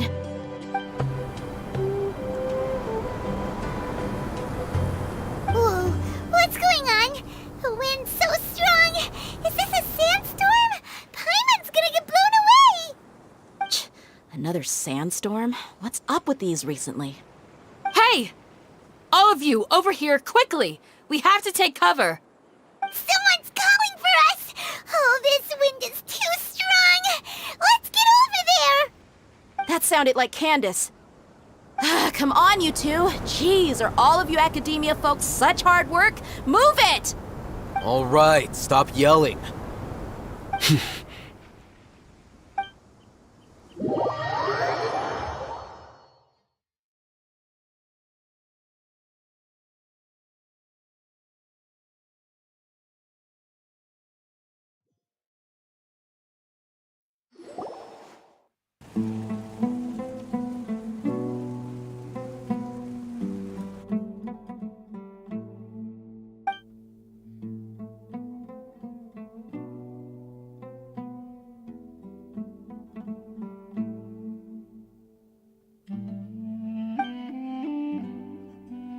Well, this is pretty awkward. Hey, wanna play sardines with 3 people who wanna tear each other limb from limb?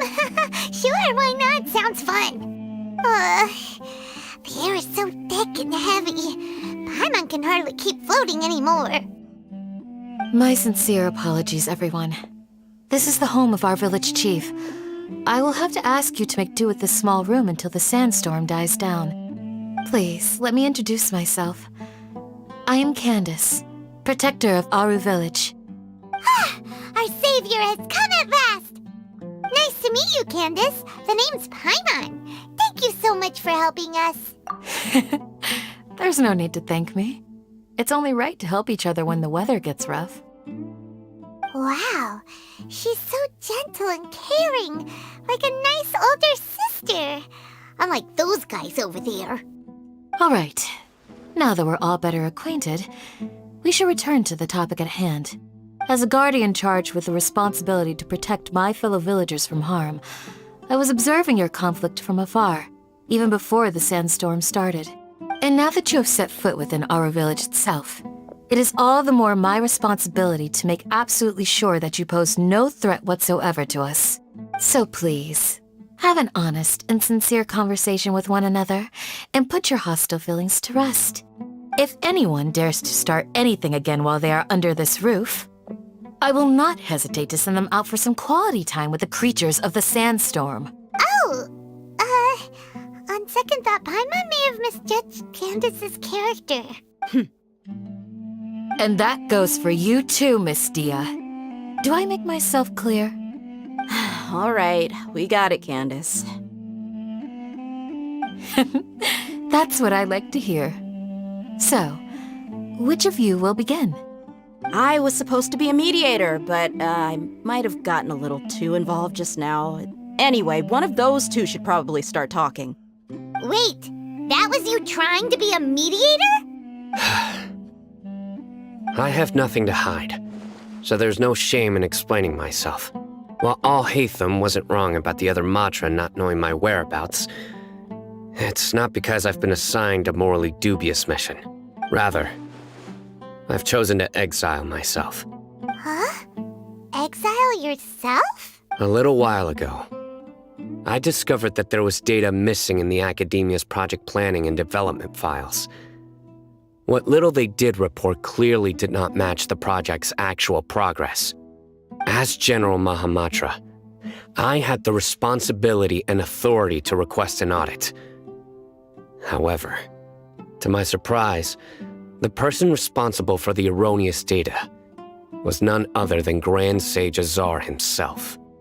I tried to investigate the issue myself before submitting a formal audit request, but I soon found that all leads and potential pieces of incriminating evidence were carefully concealed from me. I began to realize that they were cautious of me from the very beginning. Unsurprisingly, the Grand Sage rejected my audit request as soon as the submission reached his desk. He even said to me, "The power of the General Mahamatra is granted by the sages. You have no right to judge us." So they really are up to no good. I realized then that to the Grand Sage, the Matra are nothing more than tools for the sages to assert and maintain their control over knowledge. The vows that we took, the principles that we strive to uphold, they are meaningless to the academia of today. I believed it would be wise to flee the academia before the sages had a chance to take action against me. This way, they can no longer see nor predict my actions. I will never give up on this investigation. There's no need for someone else to give me power or authority. Once I find the truth, I will administer judgment by my own name. Sino seems to have the same goal as us. We're all investigating the sages. Plus, now that he's no longer the General Mahamatra, he somehow feels a lot less scary. Well, Sino, if that's your story, then why did you see Al-Haytham as a target? When I was investigating the matter in the academia, I overheard a conversation between Al-Haytham and a sage. The sages asked you to investigate a blonde-haired traveler. Do you dispute this, Al-Haytham? What? Like many parts of the project, this assignment was undocumented. Now throw in your suspicious behavior with the Divine Knowledge Capsule, and I think we deserve an explanation. Yes. I was indeed tasked with investigating the Traveler. Al-Haytham! After all, The promised reward was so great that hardly any scholar could have refused. The sage told me, once you've completed this assignment, I can give you a glimpse of divine knowledge. A most enticing offer. Unfortunately, those academics don't know me at all. Their words contained one key piece of information, namely that divine knowledge indeed exists. That gave me all I needed to know. From my perspective, the sages are far from trustworthy. Think about it. Isn't it a little strange they're so willing to share divine knowledge with anyone, even as a reward? So, I began my own investigation following the lead of the divine knowledge capsule. In the end, I realized my wisdom in committing to this rather than collaborating with the sages. Had I been less guarded, I probably would have ended up like that Ain al-Ahmar mercenary, incapable of remaining sane for long enough to hold a conversation. You mean that the sages originally planned to dispose of you, using one of those capsules that drive people insane? I'd already given up on the assignment by then. I only told the academia I was waiting in Port Ormos for you to appear so they wouldn't suspect anything. So it came as quite a surprise when I encountered my erstwhile target while investigating the divine knowledge capsule. Criminals do love to talk about coincidences. Even though I ran into the Traveler by chance, I had no intention of providing assistance to the academia. Also, you should remember, you were the ones who decided to follow me and strike up a conversation after I left that tavern. That's true. Al-Haytham helped us out at Caravan Rebat as well. Maybe he's telling the truth. I'm willing to apologize if that's worth anything to you. I took the divine knowledge capsule behind your back because I judged its existence to be a significant risk. I felt that it would be best for no one to interact with it before it had been properly studied. After all, curiosity often proves to be the most dangerous thing in this land. You should be well aware, Scribe Al-Haytham, that curiosity can also lead you to danger and suspicion. Answer me this. Did the sages share any information about their project with you? Have I not made myself clear? You and I are both distrusted by the academia. Do you really think they would tell me anything? Fine. Although you haven't completely proven your innocence, I won't regard you as an enemy, for now. As you wish. Good. I'm glad to see you two clearing up your misunderstandings. And now you, Dia. I believe it's your turn. Oh, sorry. Whatever the boys were talking about must have been so boring that I spaced out.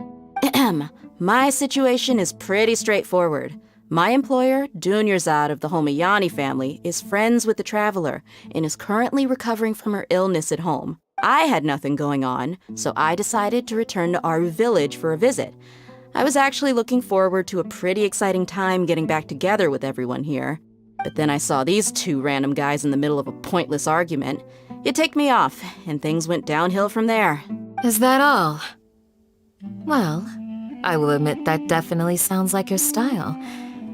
In that case, welcome back, Dia. That's more like it. I missed you all so much, Candace.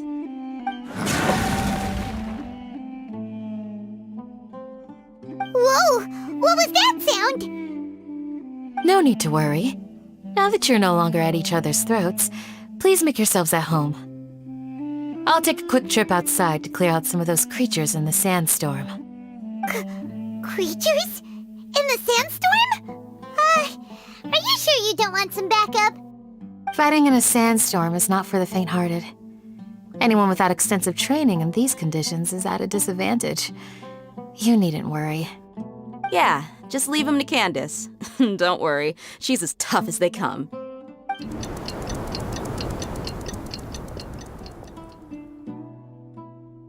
The wind's died down.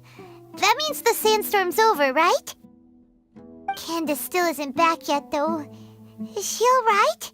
Maybe we should go out and check on her. When you put it that way, even I'm starting to feel a little worried. All right, let's go. We've been here long enough, and the boys are as chatty as the floor.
been dealing with these creatures the entire time? Yes.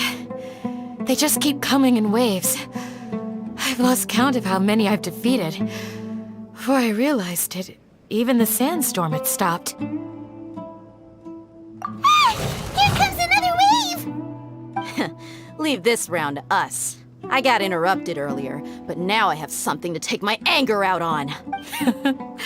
It's been quite a while since I've seen the Flame Mane in action.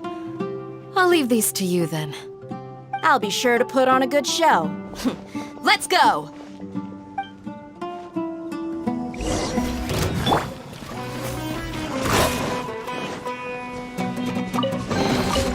Certainly worth the extra mile.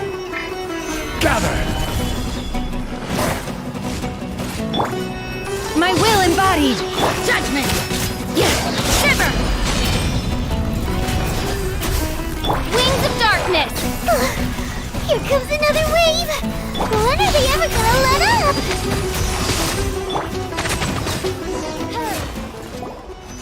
The creatures stopped appearing. Was that the last of them? What we fought just now was probably the aftermath of the sandstorm. So we should be safe for the time being. Well fought, everyone. No injuries, I hope. Huh? Who are you? Ah, my apologies. I haven't had a chance to greet you yet. I had my hands full taking care of the village's elderly and children. I am the chief of Aru Village. Everyone usually calls me Uncle Anpu.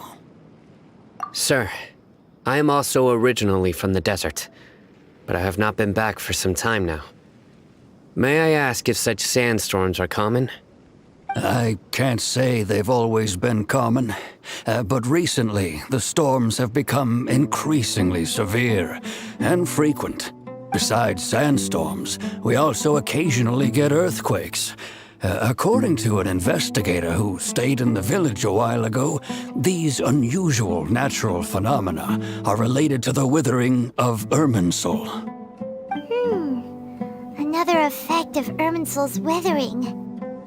So, Irminsul's withering causes withering zones in the forest, and sandstorms and earthquakes here in the desert?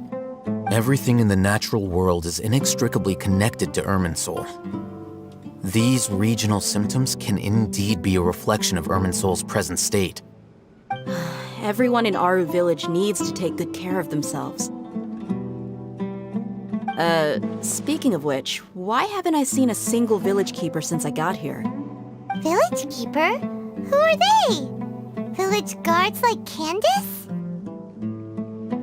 Does your curiosity know no bounds? Village Keeper is how Aru Village refers to mad scholars, exiled here by the academia. Most of them are scholars who lost their sanity after a period of training in the Avidia forest. The academia believes that their crazed mutterings may have a negative effect on the psyches of other scholars. So, they're forcibly exiled to the desert. Though if you ask me, it's all a boatload of nonsense. Alas, that's exactly what we've been trying to investigate. One by one, the village keepers have been mysteriously disappearing without a trace. But no one in the village has ever seen them leave. If you're planning to stay around the village for the next few days, I'd appreciate it if you could keep an eye out for them. I've had encounters with those people in the past. I'll see what I can do to help. The Matra are the ones responsible for their exile. Now that you're no longer with them, are you trying to alleviate your guilt and atone for your past sins? I'm fascinated by how you think. Mock me if you will, but if you are guilty, I will eliminate you, regardless of my position or identity. Oh, you're the former General Mahamatra. You must be an expert in these kinds of investigations. Thank you for your help. Is it because you're reminded of Hypatia? Oh, these poor scholars. First they lose their sanity, now this! We need to help get them back home, safe and sound. But, is it really a good idea to tag along with Sino? You seem like you really don't trust him. I'll be grateful for the assistance. No doubt you will do a better job than some of my former subordinates. Let's start by finding a spot to share what we know so far.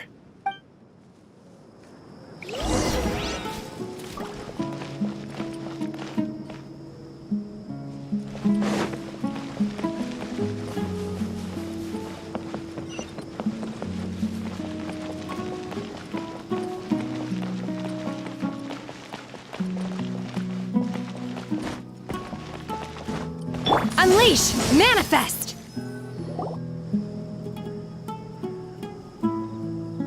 Although I've sent myself into exile, I'm still doing essentially the same things as before.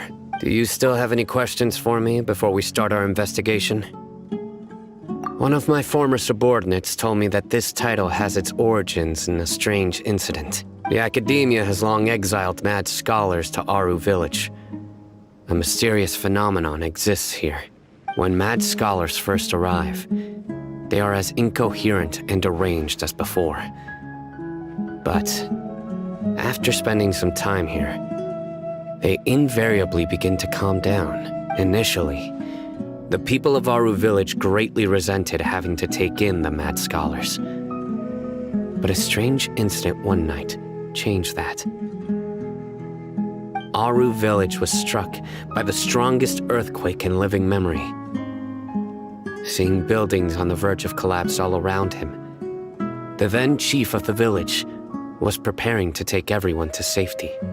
Suddenly, he noticed a mad scholar crouching in a corner, caressing the ground with his hands. A soft, green light radiated from him, like a divine glow against the backdrop of night. Despite the powerful tremors that ripped through the ground that night, all the houses remained upright, almost as if they had grown roots reaching deep into the ground. In the end, not a single building collapsed, and no one was hurt. After that, the people of Aru Village treated the mad scholars with greater kindness, and began to refer to them as the village keepers. A soft green light? A mad scholar protecting Aru Village? What do you make of it, Traveler? Paimon thinks so too. Actually, Sino, do you know if any of the mad scholars continued to wear their Akasha terminals at Aru Village? In theory, they would continue wearing them so the Academia could still monitor their activities. With that said, the main Akasha system would no longer have any interaction with them. Oh, no wonder! Everything makes sense then!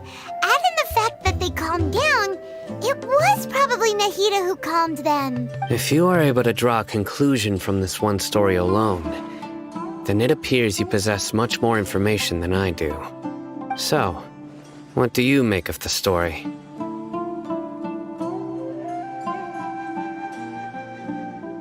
Really? Lesser Lord Kusanali. What? You don't believe us? Lesser Lord Kusanali was definitely using the Akasha to give her power to the mad scholars! No, it's not so much that I don't believe you. I'm just struck by your reasoning. Lesser Lord Kusanali, the current Dendro Archon, is she really active in Sumeru? The Academia has always placed far greater importance on the late Greater Lord Rukkhadevata. They've more or less ignored Lesser Lord Kusanali, and I've never had any reason to doubt their views. In addition, I've never heard any stories about Lesser Lord Kusanali and her deeds. To me, she might as well have been a god that never existed. No way! Nahida definitely exists! She's a... How should Paimon put it? She's a good Archon who's kind and wise, even if she says weird stuff sometimes.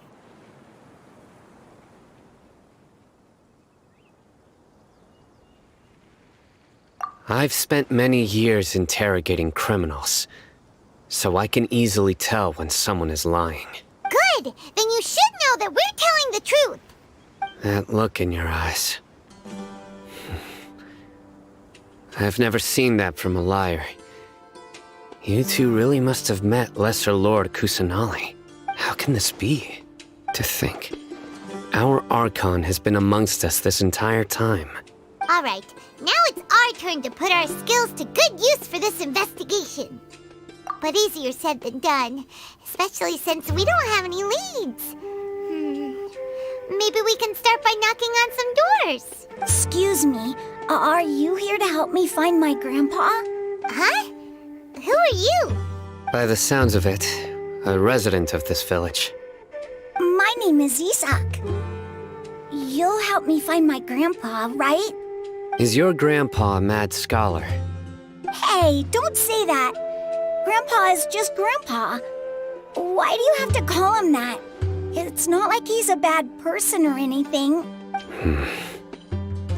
The person you're referring to is not a local, yet you are. Why do you call him Grandpa? Grandpa is just Grandpa. He's my family. I heard everything you said to the village chief.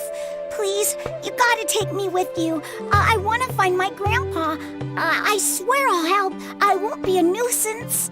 Ah, so you're the one who was eavesdropping on us around the village chief's house. I was planning to go out and take care of whoever it was, but I had a vague feeling that they didn't harbor any ill intent. Whoa. Hatham wasn't kidding about Matra having sharp senses. Sino, he's just a kid. All he wants is to find his grandpa. Let's find a way to help him. Sorry. I was only listening in because I wanted to know where Grandpa went. Honest. If you don't believe me, you can ask Miss Candace. All right. But first, let's confirm the facts with Candace.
My pole arm doesn't distinguish friend from foe, and there is clearly a limit to the red rope's power. That's why I loathe crowded areas.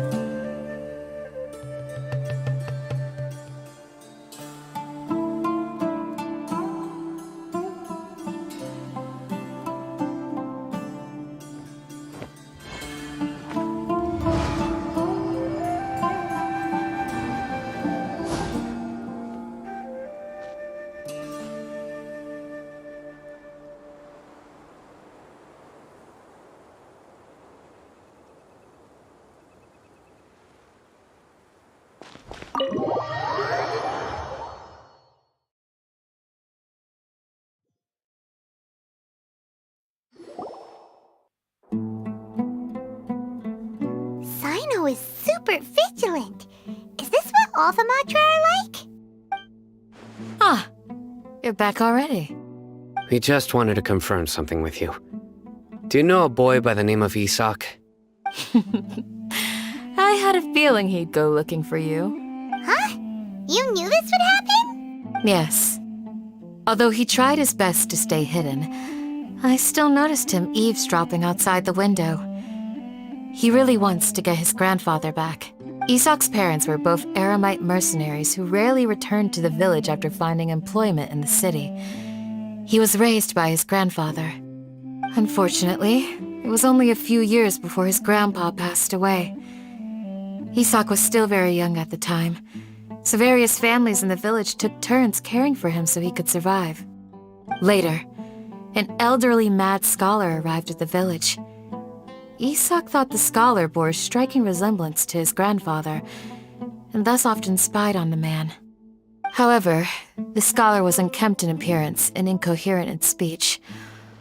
Although Isak referred to the man as his grandpa, he was afraid and didn't dare to approach him. One summer night, the oft mumbling and bumbling grandpa suddenly calmed down and seemed to become more lucid. He even noticed Isak hiding in the distance. So Grandpa walked up to Isak and patted him on the head. He even took Isak to the entrance of the village, where he patiently taught the boy the names of the stars, and accompanied Isak until he fell asleep. The next morning, Isak woke up and wanted to go find his grandpa again, only to realize his grandpa no longer recognized him. However, even so, Grandpa retained his calm expression. It's said that those who saw the scholar claimed he no longer appeared to be crazy, but appeared to be living in his own world, almost as if he were sleepwalking. Isak was thrilled that his grandpa was able to find peace and would follow him all the time, asking him things like, "Grandpa, want me to take you somewhere fun?" Or, "Grandpa, could you tell me stories about the stars again?" All this somehow just makes Paimon feel really sad. It seems like they both deserve so much better. Perhaps. Nearly everyone who lives in the desert has some form of hardship or regret. But even so, we must still continue on with our lives. It's also my reason for fighting. I must continue to protect this land.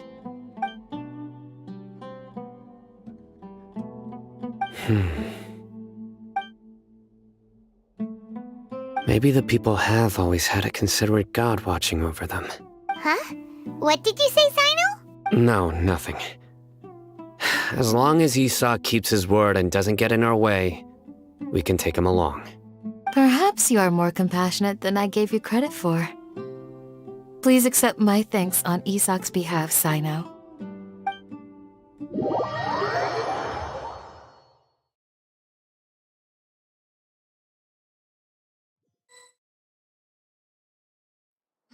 Hey, Isak! Oh, it's you guys! We've cleared everything up. Let's go find your grandpa. Really? Wow! Thank you so much! Yeah! Alright. Let's ask the local residents some questions first.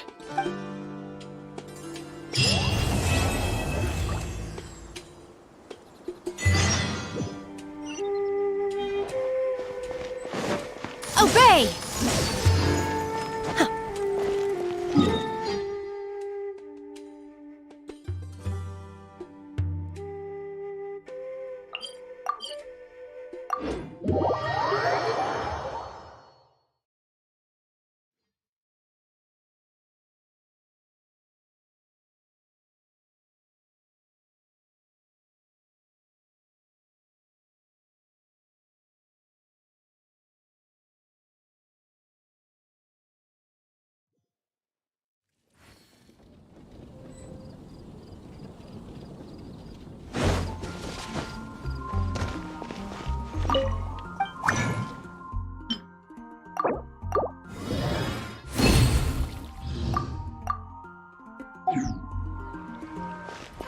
Unleash! Obey! Add at...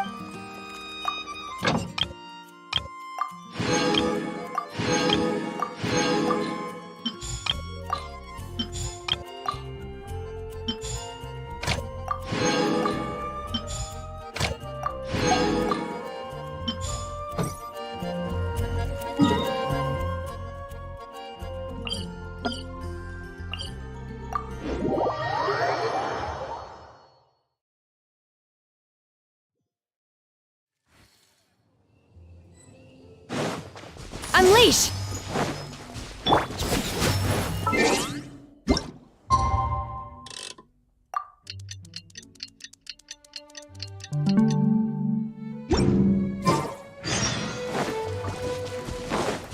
Manifest! You can't run!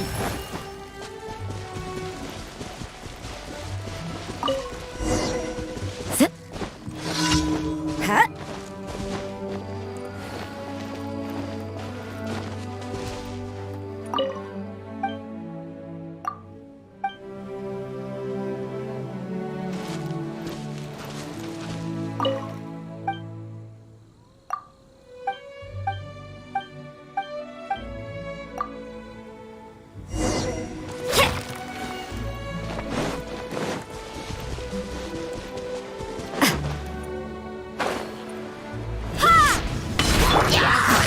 Transfiguration!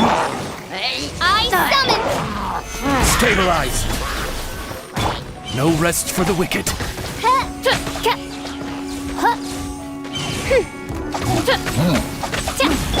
Obey! Judgment!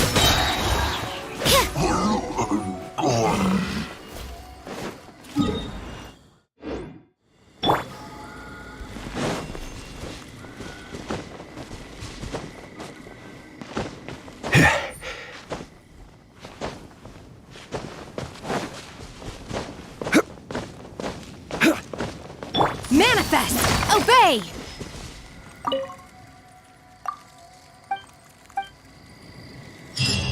It'll still be dangerous.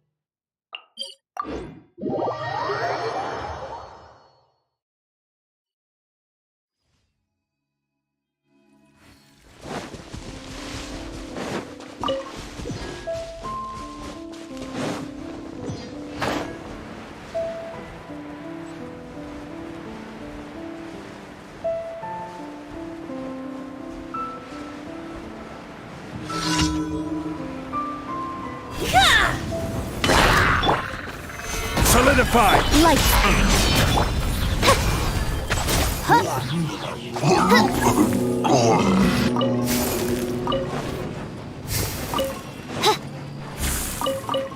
Midnight Phantasmagoria! My will embodied! Gather! You can't run!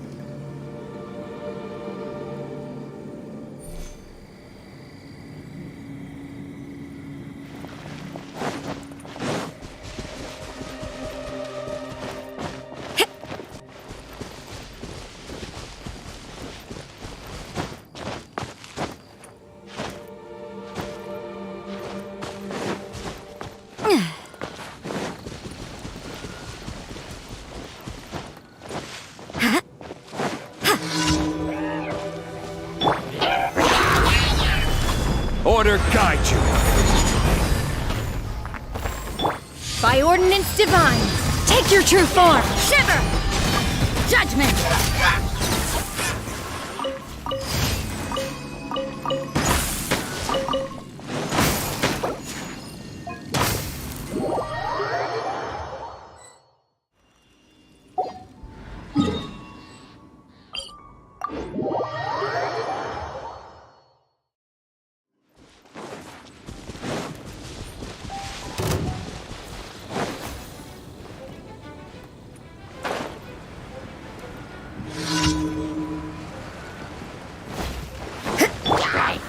Solidify! I summon thee!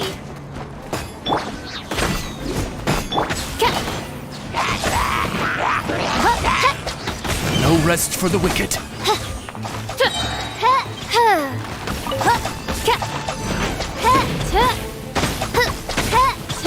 As you wish, main Fräulein.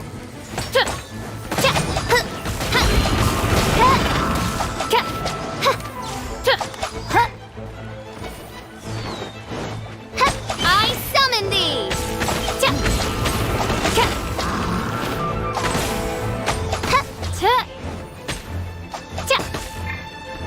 This is order.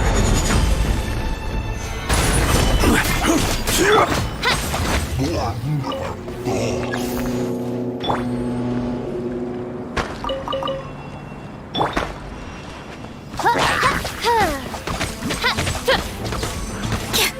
all my strength!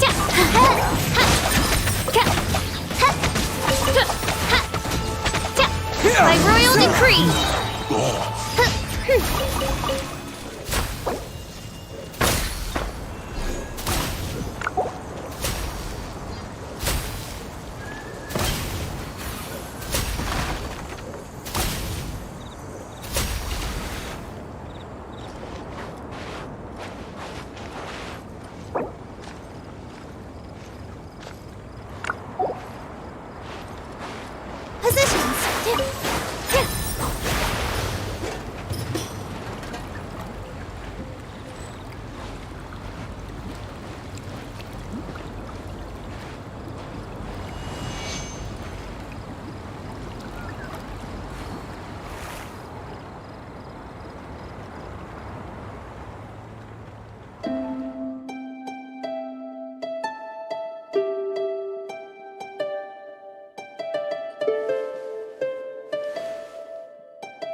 My apologies.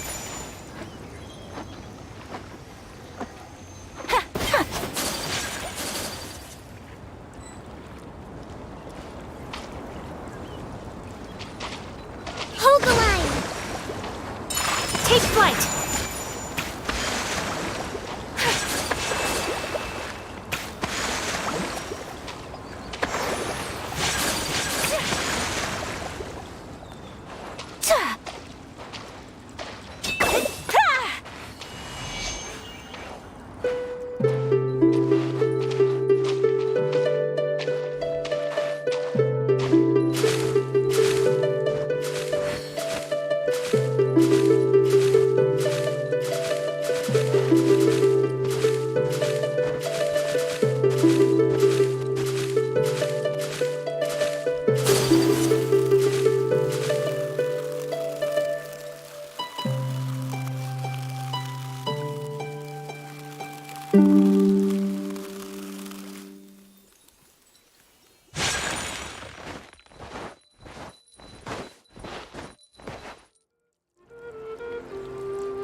I do worry about the well-being of my retinue during my...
Motion to compel!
Osmanthus wine tastes the same as I remember.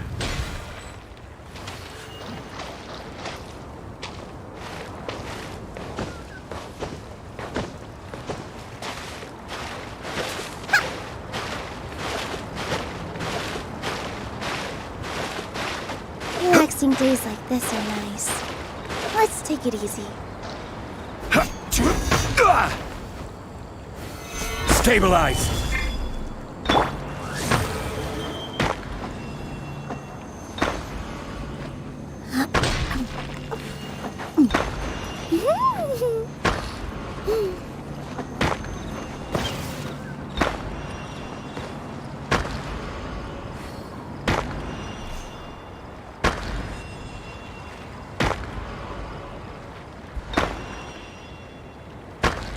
Take a deep breath, as if you're about to blow up a huge balloon.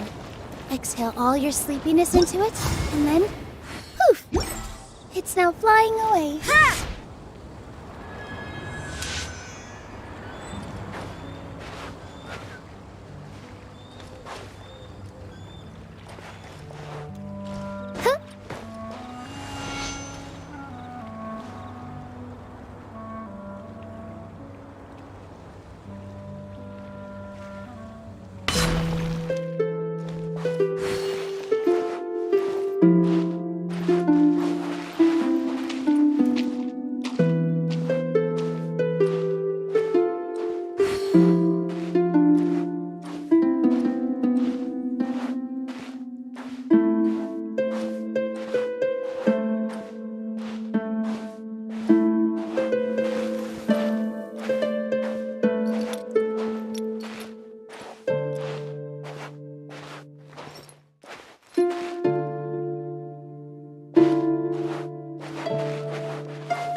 do worry about the well-being of my retinue during my impromptu absence. I'm sure the good people of the Adventurers Guild are absolutely fine, mein Fräulein.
Unleash!